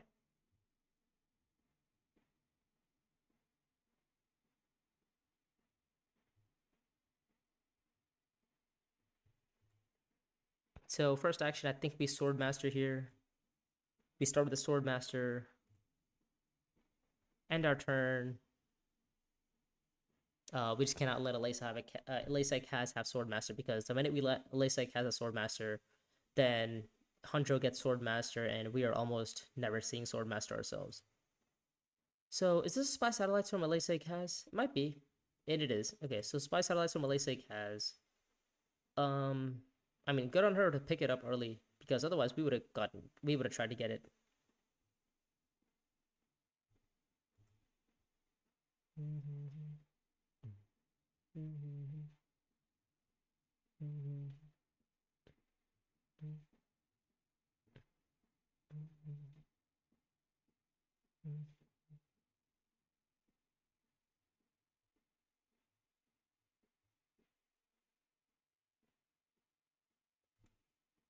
This game is moving pretty slow. I mean, also, how does there's 3 actions left on Tessia.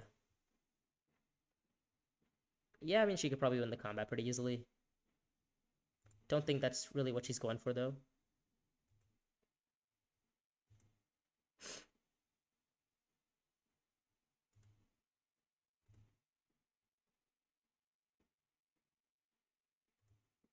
Still suits from Tessia. She's blue. Okay. Plays Carino Jeans with her face dancer.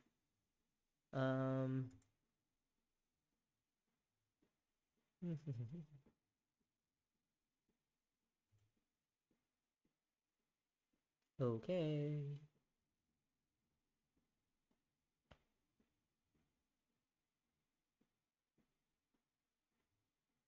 All right. Let's go to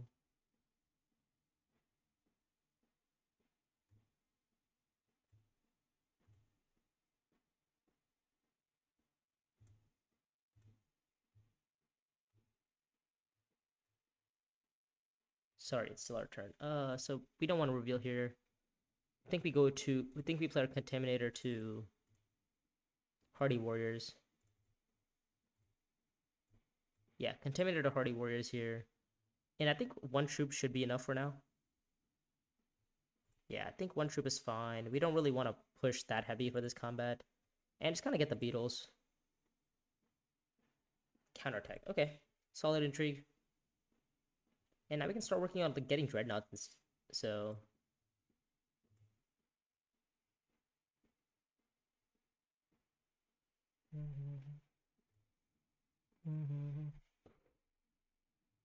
Hmm.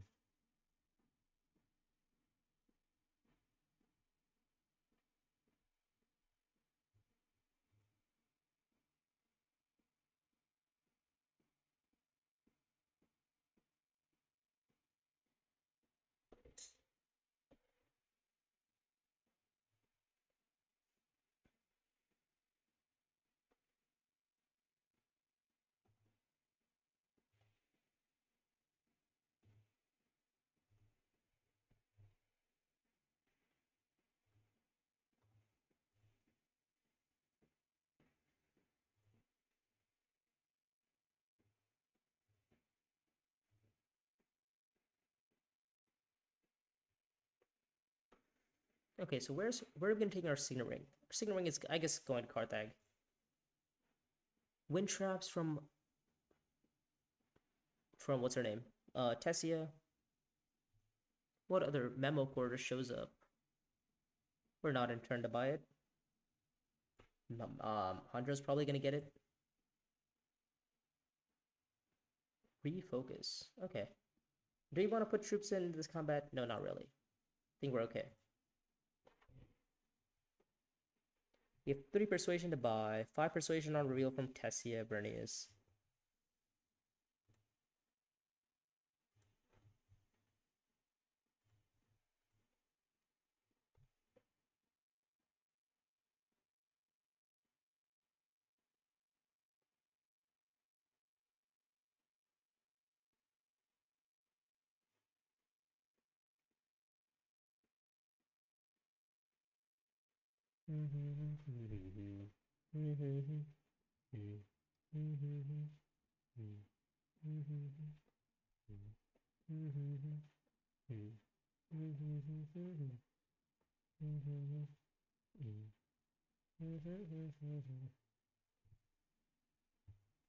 It's our turn. I think we're gonna reveal here.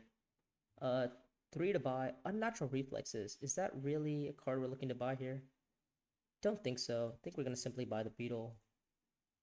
Oh, actually, wait. We might buy Twisted Mentat because we actually do have the ability to get. I think we're gonna hold on.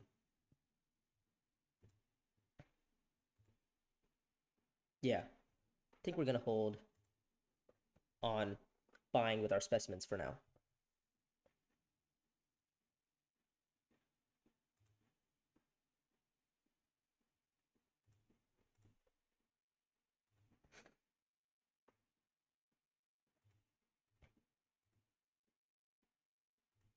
Siege of Arakeen. Nice. Good combat for us to kind of take down or try to take down. Nobody has water, and we really hope nobody gets water.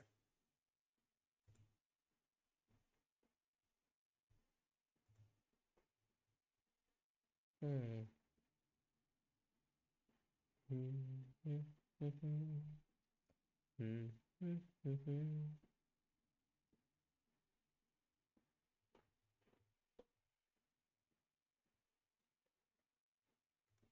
Let's see. What's our next rounds, right? We're gonna go to still suits here.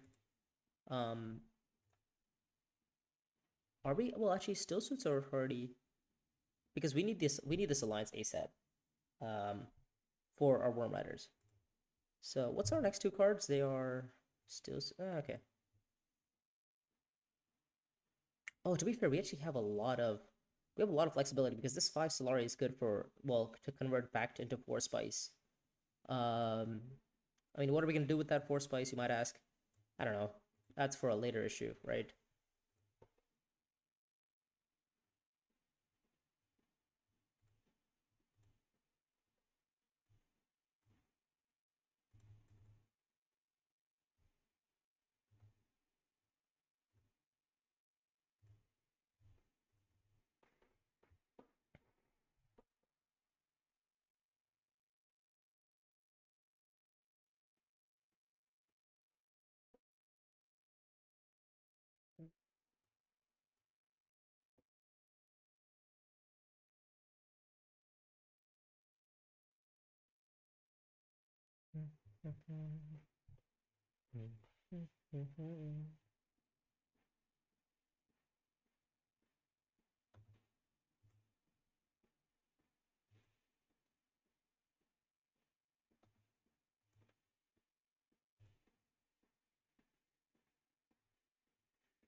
Okay, so it comes around to us. I mean, we're probably gonna be seeing some sort of Haga Basin from what's her name, Tessia.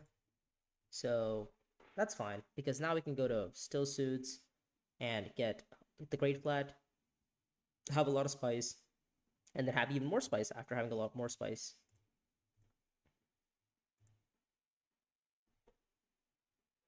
After we convert out.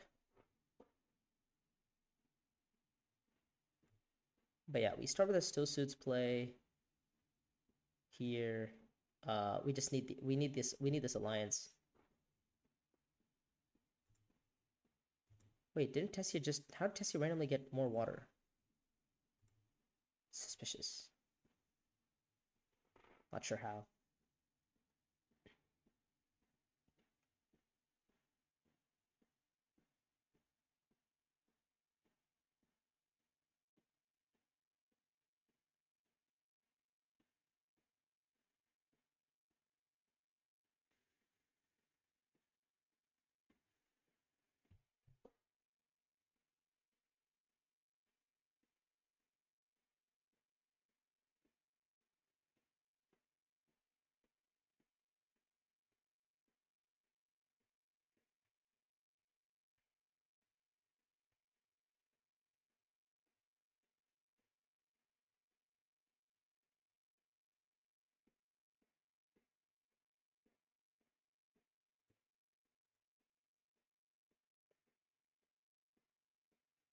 Let's say Kaz collect some spice.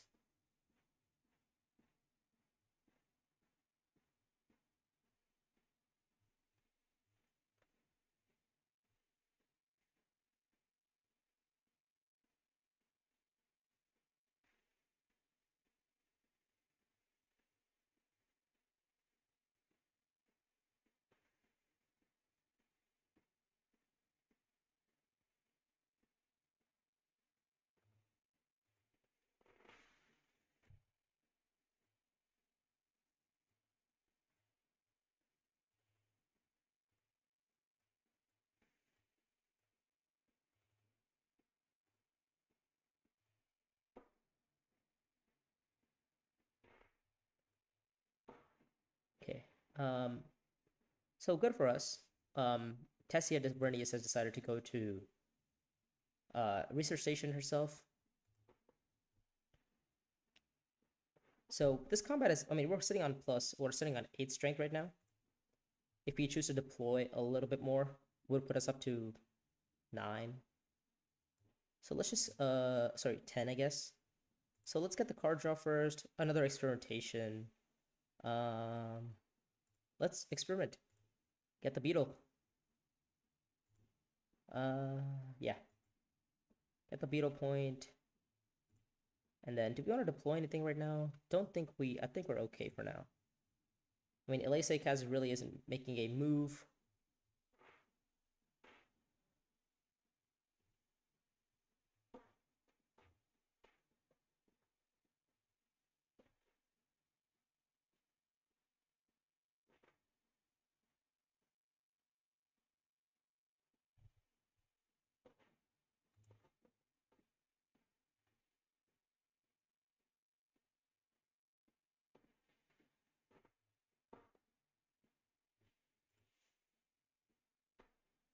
So Elise Kaz actually went to Mentat. Huh. Okay. So maybe this is our cue to...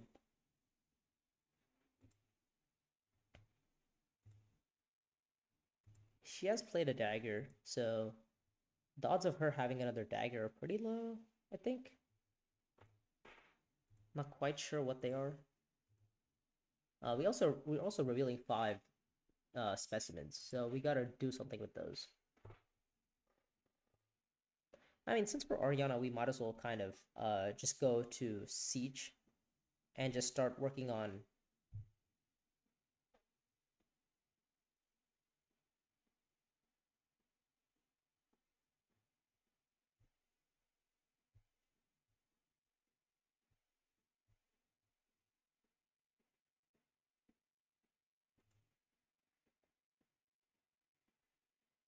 Okay. Back to our turn. So we're gonna go to Siege, or are we gonna go to Arakeen? What's our card on Arakeen? It's a dagger. Um, and you know what? Maybe we do put the dagger. Maybe we do need the dagger. Yeah. Maybe you do need the red dagger. Who knows? But the water is super nice for research station purposes.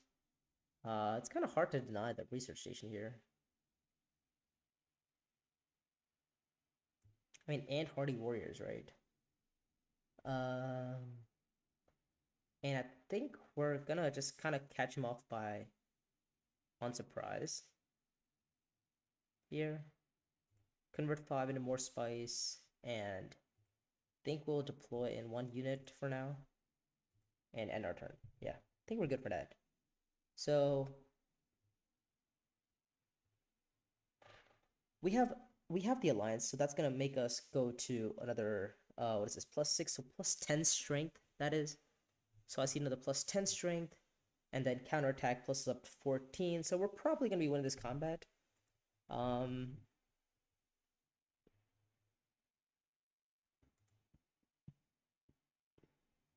Does Tessie have a Fremen? The answer seems to be no. That's good for us. We have 3 persuasion to buy. Don't really want to buy anything. Twisted Mentat or Unnatural Reflexes. They're both nice cards, but I mean, do we take the beetle? Actually, I don't think we need to. I think unnatural reflex is not a bad card, especially for playing ongoing research station. So I think unnatural reflex is a decent buy here.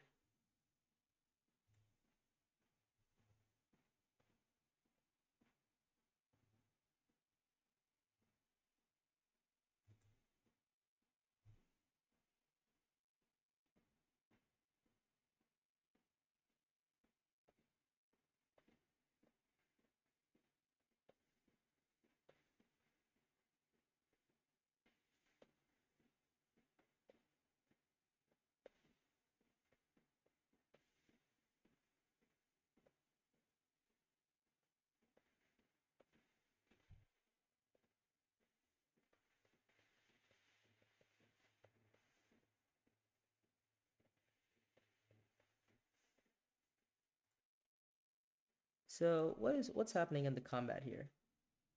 So I assume Elise is revealing right now. Yeah, Elise is revealing, buys mimic film or server or whatever. The thing is, she might have an intrigue here. So this combat is gonna be tight. Might go anybody's way here. So we still have a beetle point left hanging. We have some more faction bumps we need to take. It's round 5. He passes. Okay, so we're gonna pass. We're gonna see what Elise Kaz does. Maybe she plays two swords. That's perfect because now we can play another 4 swords. So we'll pass. And then Elise Kaz passes. Great. Alright, so now we win the combat. Great for us.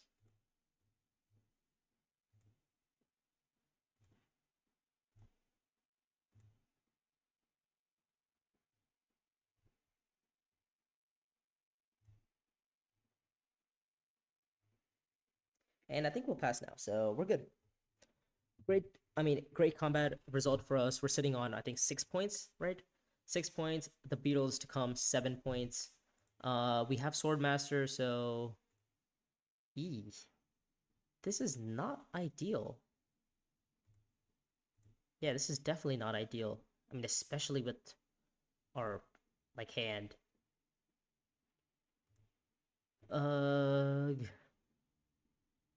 I mean, yeah, we have so much spice, but like, what are we doing with this spice? Right? We have what 9 spice. Oh, to be fair, you know what? Flagship is around, so we could buy flagship. Yeah, I think we probably will. I think flagship is great. We can also play Worm Riders to research station. Uh, to kind of get more Solari. Also get more spice for that next round. We have local fence online. Uh, yeah, I actually don't hate that line. I think that line is okay for us. Yeah, the thing is, I really also want to play my experimentations. Eek. This is a little bit unfortunate for us. Oh wait, we can refocus. I just realized. We can just draw a card for now. Ah. What are these cards, man? You keep giving me these like stupid cards. I don't want these cards. Um the cards I do want are all sitting up the bottom of my deck apparently, so let's go. I guess we'll go research station first and just kind of see what we draw and then go off of that. So what do you draw? Reconnaissance, and then we'll research. We'll go down and then deploy. Actually, do we need to deploy? I think we're okay for now. And go up here, get another bump. Or should I get another Solari? Yeah. We have 7 persuasion right now, so this would be 8. Hollow projectors isn't a bad card. Bad card either.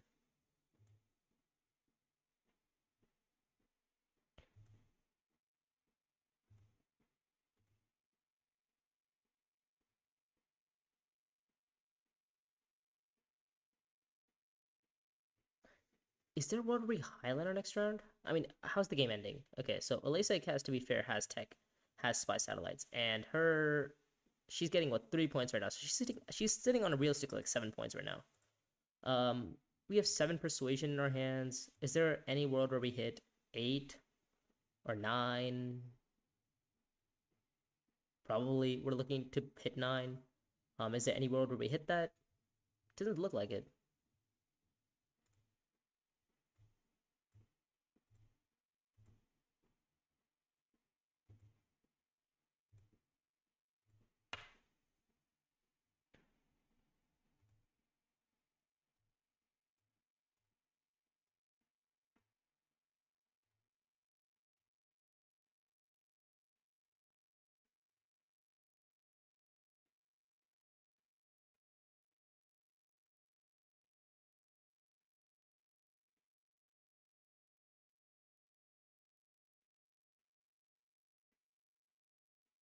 So everybody's like slowly starting to rack up points here.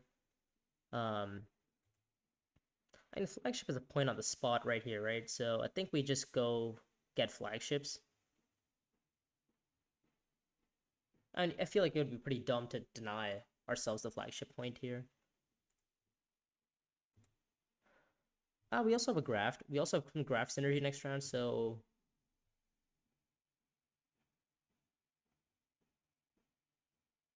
I mean that's something. Ooh, actually Mentad is open, so we could go to Mentad first. See what we draw, and we drew not bad. We drew into a convincing argument, meaning we actually have enough persuasion for Spice Slow as long as we play our Signet Ring directly to tech negotiation. Tech negotiation and then buy flagship. And next round also, we have local fence. So local fence would end up taking us to that amount, that Solari amount that we need to activate flagship as well. One step ahead, Slig Farmer, interesting stuff.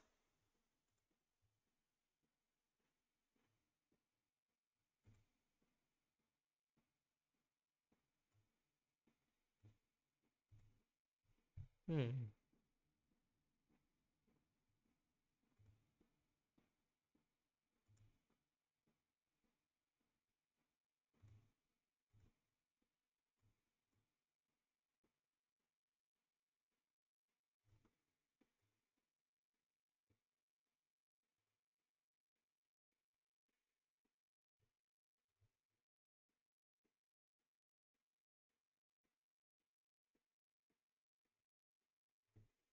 Yeah, so as long as tech negotiation is still open for us, I think we're doing fine.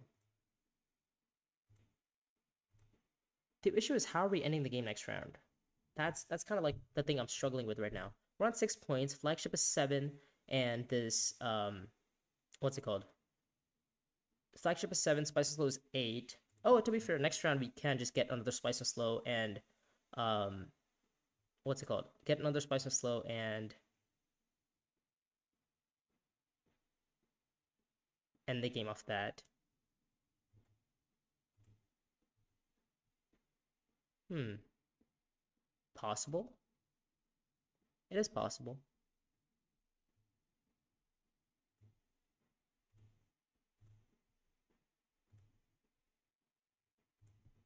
So go to Signet Ring to tech negotiation, buy flagship for 7. So we still have 4 spice left. It's 4 spice like hanging around. 10 persuasion from Elise Kaz. She's probably going to be buying I don't know. Well, what's she gonna buy here?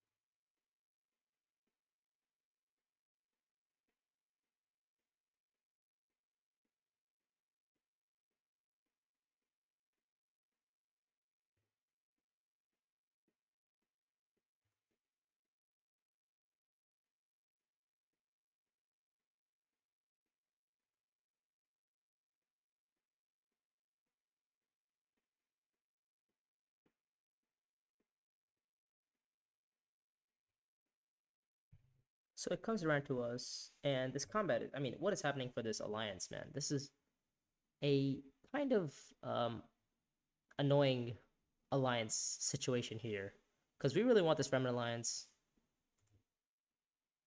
All right, so we have 1 point from the beetle. That puts us up to 8. Spice slow is 9. To be fair, we are actually pretty close to ending the game. We are 1 point short. And that 1 point is pretty difficult to find right now. I mean, obviously we don't have to find it right now, but we have it next round.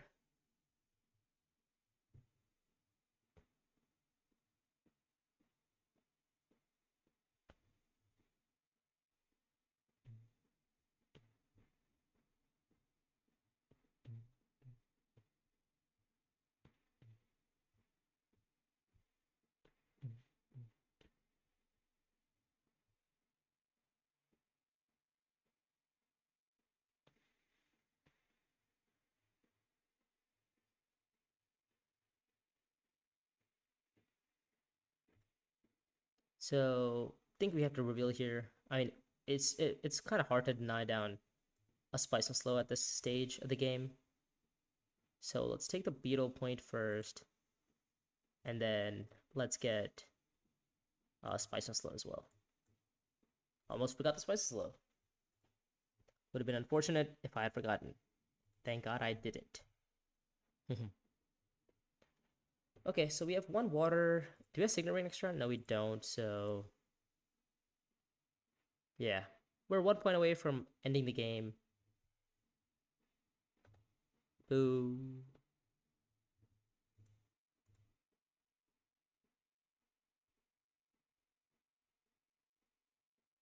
All right.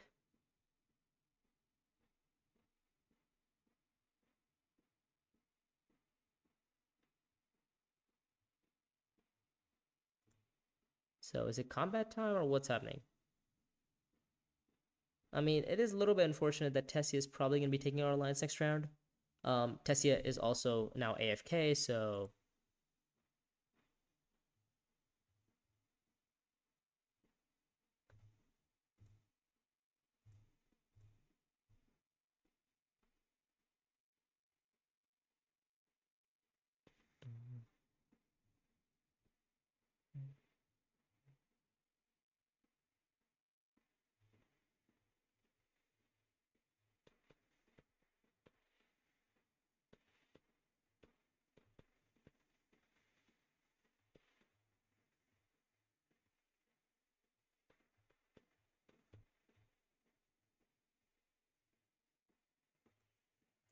Wind traps from Tessia. She gets another water.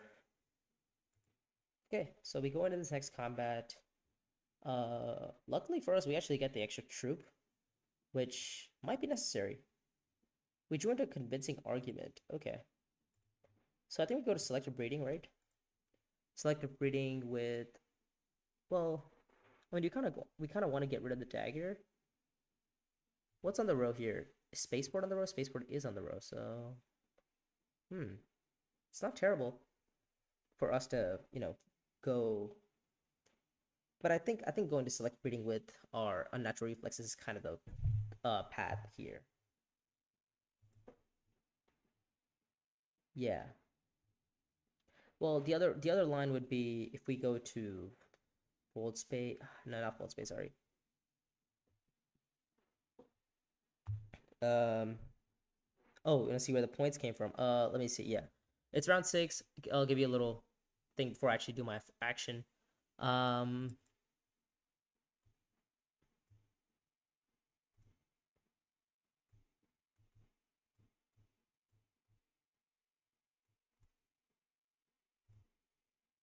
Is that good? Think it should be good. Um.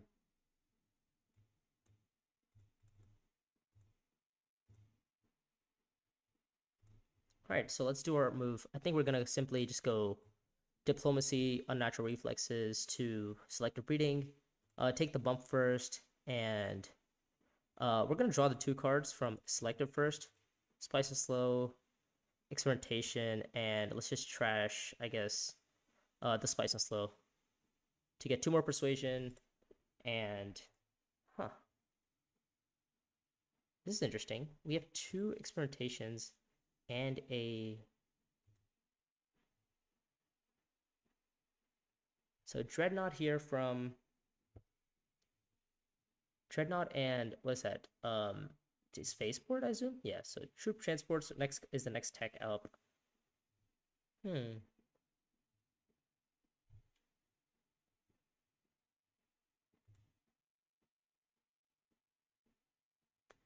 Yeah, not having any intrigues is kind of unfortunate for us. Having intrigues is, pretty nice.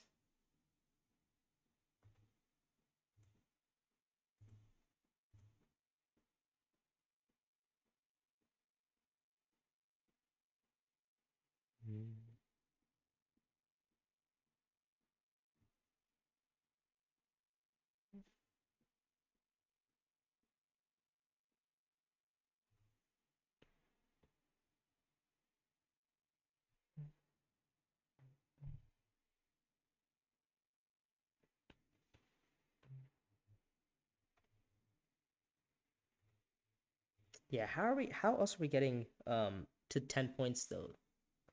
I mean without this combat. Research station from what's her name? Oh, also we lost the alliance. It seems. Yeah, we lost the alliance. We still need to somehow hit 10 points though.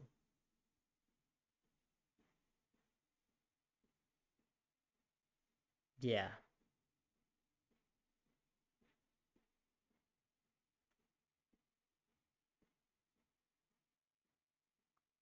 So playing okay.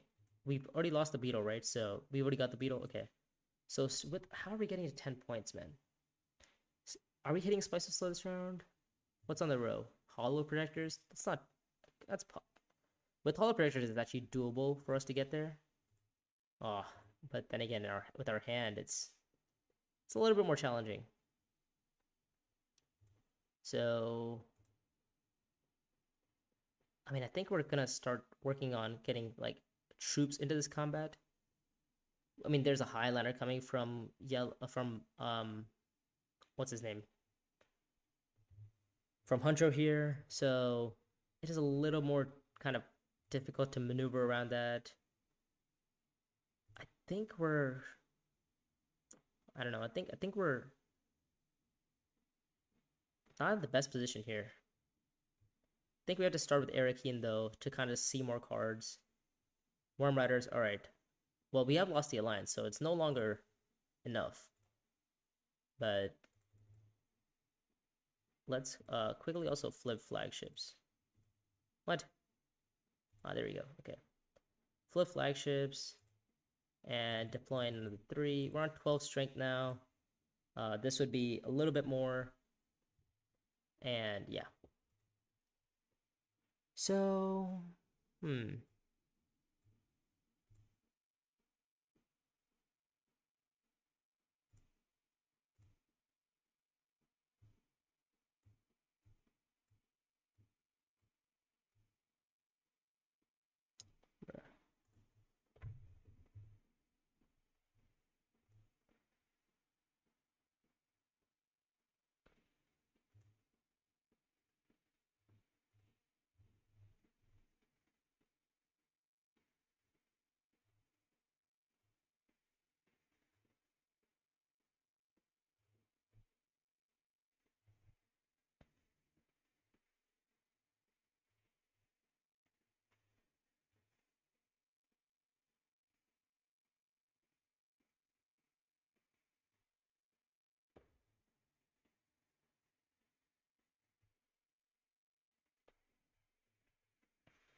So hopefully we win this combat, but with the fact that I mean there's 10 spice like lurking around here, so this is one of the 4 swords, this is another 5 swords, and then hardy warriors could get us a little bit more, but then again that's still not gonna be enough.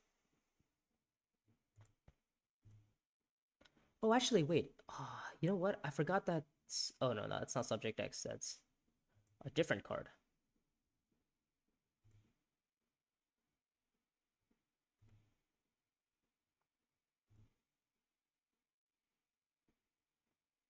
I mean, the question is, do we win the game if we were to end the game by winning the combat? Highliner from Hundro. Yep, he's gonna kind of go for this combat now, it seems. A little bit unfortunate.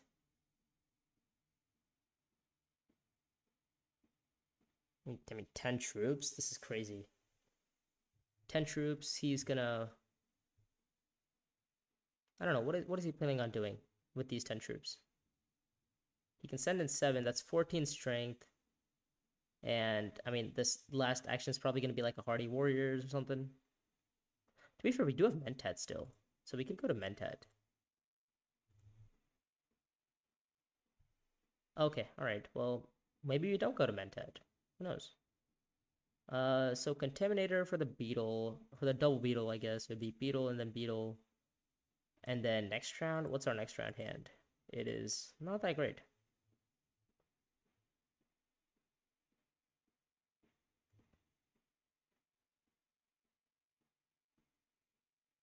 Yeah, it's not looking that great. This game isn't really looking that great for us, is it?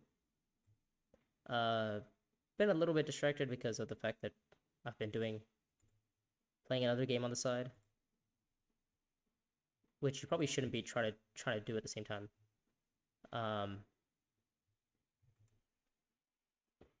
But I'm losing both games actually because my attention span is so cooked.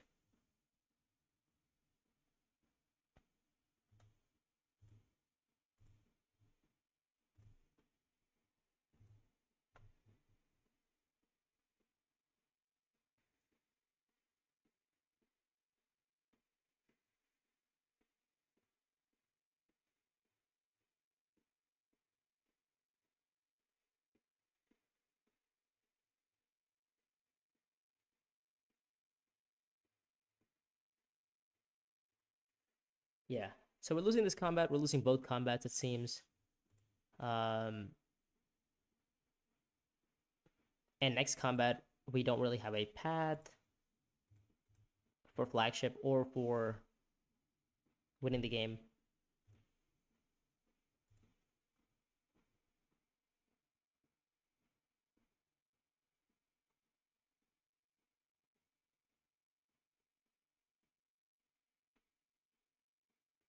Yeah, we really need to win this combat to get what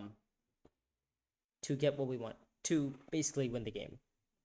And unfortunately, we're not going to be winning the combat. Do we have recon? We do have recon, so we do have the ability to go to research station next round. Unfortunately though, we are probably not going to be seeing it first action. We're probably going to be cut off by Hundro, I assume. So Hundro plays Dispatch and Envoy to probably Hardy Warriors here. Yep, okay, he deploys a couple more troops. He secures the alliance. But yeah, I mean, the intention of going to Still Suits wasn't for, to take the alliance. The intention was to, first of all, threaten and also get the Beetle from Contaminator. Okay, so in Atomics, to be fair, we might just buy this for the extra troop. I don't know. We are in a bad position here. I should have done a lot of things right, but I'm not doing a lot of those things right.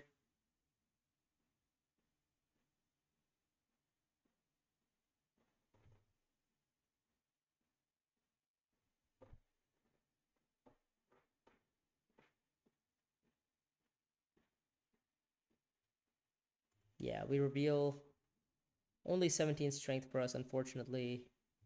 We'll buy Negotiated Withdrawal. And then we'll buy the Beetle for another Intrigue. Guild Authorization. You know what? That's not a bad Intrigue. Guild Authorization could, if we were to find access, it would give us both of those bumps, which is nice. So is Charmarky been out? I don't think it has, right? So I think when we collect rewards for our second place, we're gonna be picking up three Solari, and an Intrigue. Or actually, do we pick up Spice for a selective breeding play? Don't think we do. But then again, I'd feel really bad if he missed the selective breeding line. Um, I mean, welcome to those who just came, but unfortunately, it seems that we're probably gonna be losing this game. Um, yeah, it is a tough time out here.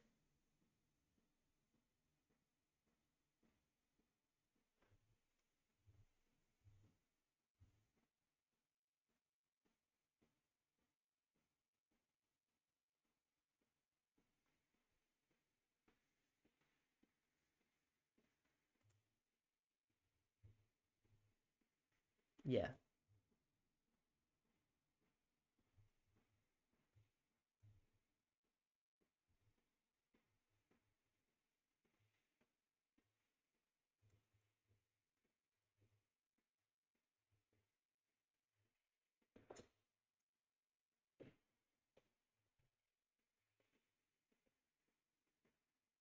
Oh, Hunter's ending the game, actually. There is no next round. Hunter's literally just ending the game this round.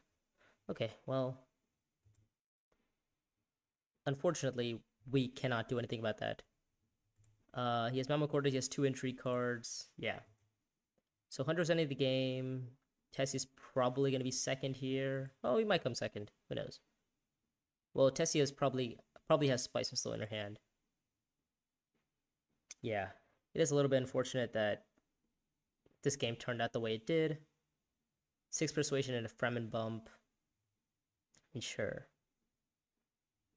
So I guess now we kind of have to buy the have to get the intrigue, and hopefully it's like I don't even know what intrigues are good for us here.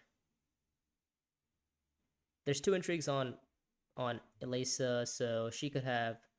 To be fair, she has acquired 2 spice slows, so she could have like a Holtzman engine. Does she? No, she doesn't. She has spy satellites though.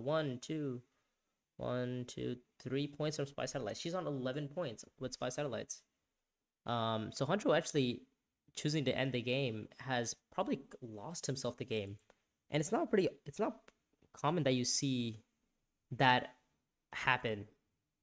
Yeah, Elisa won 2 combats, ended up getting a Chom shares point, got the 1 Thylaxu point. Yeah, okay. And it seems that these guys are all, I mean, passing. So what's this combat situation looking like? Pass from 102? What is happening? What? Why did this combat end in a draw? That's so funny. Wait, this is great. That means with this combat ending in a draw, now we actually have a better chance to the victor. Okay. Wait. What an interesting game. And we drew Worm Riders again? Okay, so the game doesn't end somehow, but the thing is it seems to be pretty much in Elisa's favor here. Okay, so we actually have another beetle point. We have another beetle point that we can still take. We have another faction bump here. Um, we actually have some good cards left in our deck. The thing is, are we going up or down? If we go down, it's a point. If we go up, it's also a point. If we go up, it's a guaranteed point. If we go down, it's like we kind of have to find one of our diplomacies to kind of get these other 2 points. If you go down, it's an instant point on any of these. Selective breeding from Elisa. She's trying to, and she's gonna make sure she can end the game. Um,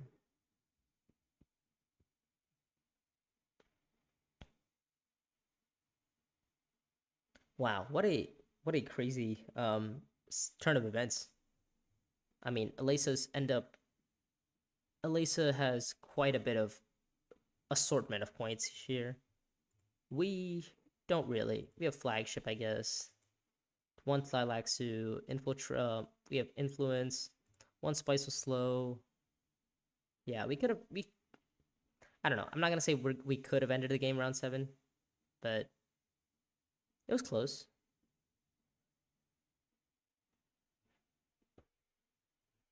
Okay, so we're gonna go to research station here, right? Yeah.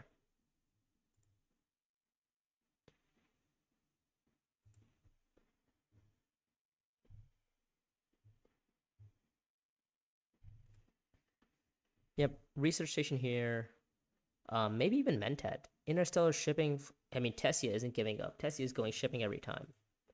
I mean, she will die the day she like stops shipping apparently. So let's go to research station with our signet ring. And probably with our signet ring, right? Maybe we need yellow, but then again, we have warm letters for yellow if needed. So let's just go to research station. Let's just draw a couple of cards. Convincing and experimentation. Does that change how we're playing this round? Could go up for the beetle. Could go down. Down for the bump. And then we need to experiment 2 more times, which is obviously very unlikely. Yeah, let's just take the beetle point.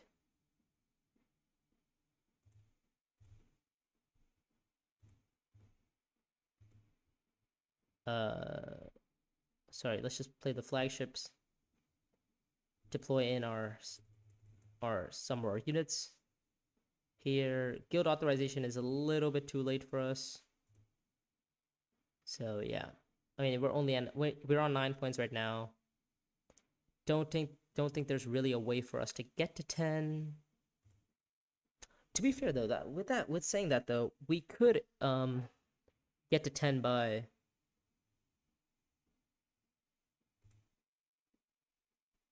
I mean, if we go to say like I don't know, Imperial Basin and then end up going the up path here.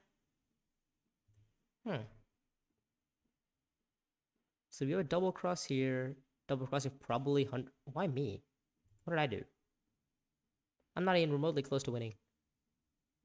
I guess in Elisa's eyes, it seems that I'm the one winning here. Sure.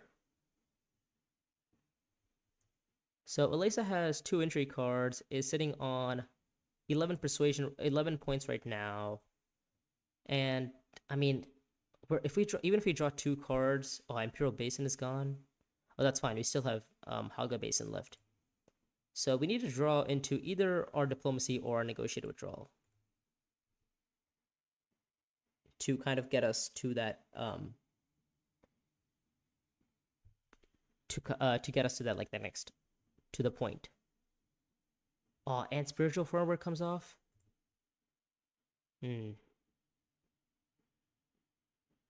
Spice must flow. We need a spice must flow.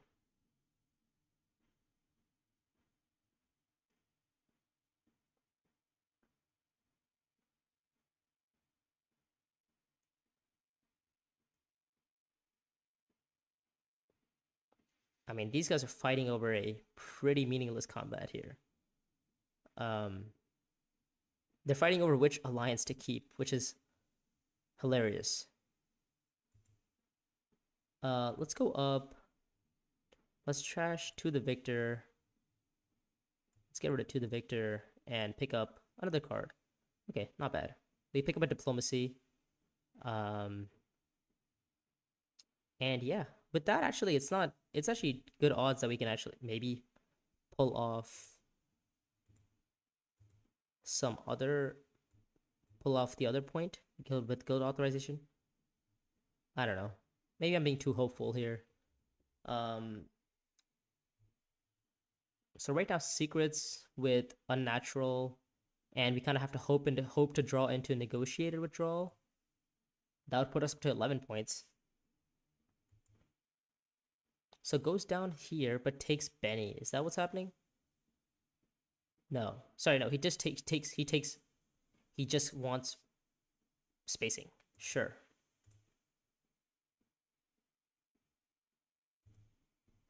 So interesting. Anyways, do we have any negotiators per chance? No, we don't. So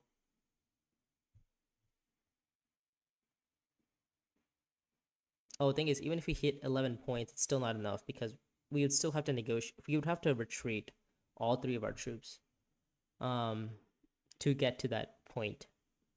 And unfortunately, we can't really do that.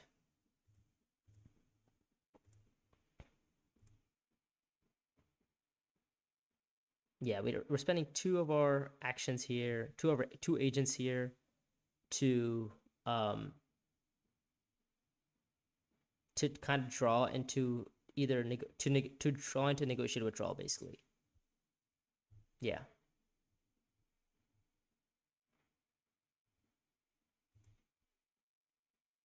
So secrets is gone.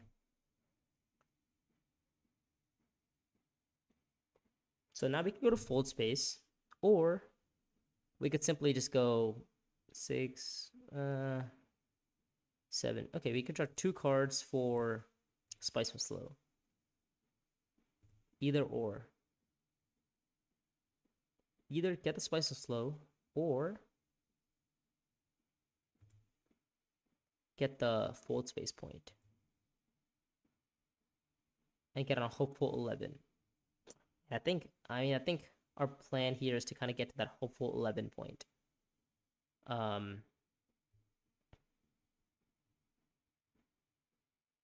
Yeah.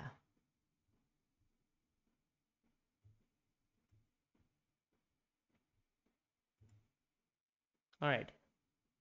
Give me some, okay, negotiated withdrawal, great. All right. So we got to the 11 points somehow. That's nice. And we can pick up some spice too. Okay, solid. We still have 3 troops in here, so we can negotiate for the point. Yeah, I mean, the absolute dream would have been if we ended up going to fold space and then drawing both our negotiated withdrawal and our local fence to hit spice so slow. Obviously, low odds, almost never gonna happen, but hey, we were hopeful.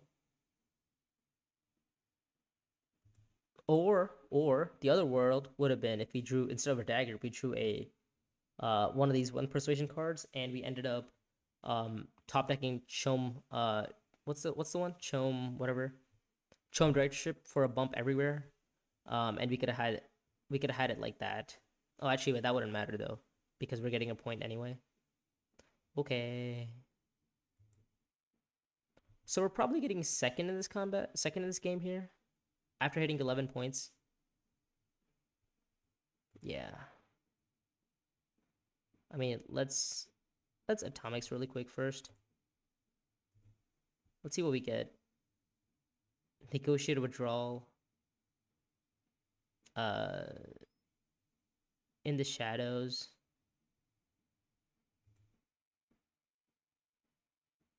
No, wait, no. Oh my god, I hit end turn on accident instead of actually negotiating. No. That is a big miss from me, because that might have just cost me the game here. Because if Hundro wins this combat, he's on at least 9, and then he's gonna probably be on 10. Oh god. That negotiator might have just cost me at least second in this combat. Not in the stars, no. Unfortunately. Second wave from Hundro. Oh, you have 12 strength somehow? Okay, so Elisa, sorry, not Elisa. Let's just play Master Tactician for, I guess, 3. We can't really take an alliance now, can we? Yeah, we can't. What does Hundro do here? Hundro's probably gonna play another intrigue. Oh, we get second in this combat, sure. What, Hundro passes? What? And does Tessia pass? What? How do we win this combat on like three troops? I was gonna negotiate this troops literally right now. And we drew another Master Tactician. I mean, I guess I'm gonna go up in Benny because it's a point. Yeah, 11 points for us is not enough to beat. What's his name? Green here. Sorry, yellow here, because they don't have any end games. Oh no, do have any end games. They have both points from Grand Conspiracy. So, well, I think that was the best we could have done there, given our situation.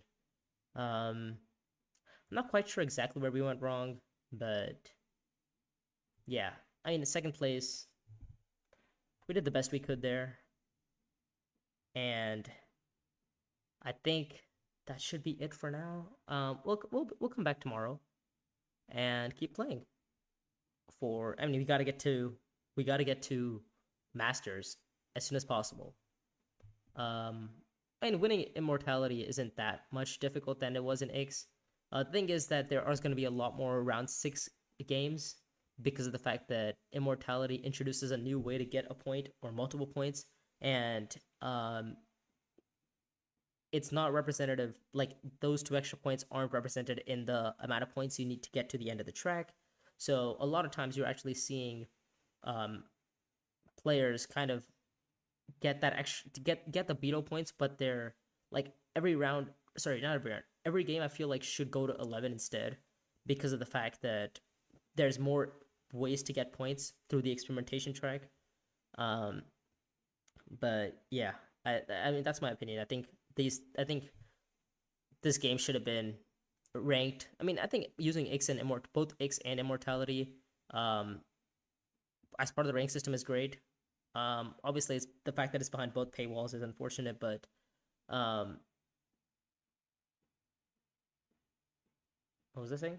Oh, yeah, the fact that it's behind paywalls is bad, but I think the minimal thing that they should have done is added it so that it's go to 11 instead of stay at 10. Anyways, with that, I think we're gonna call it there.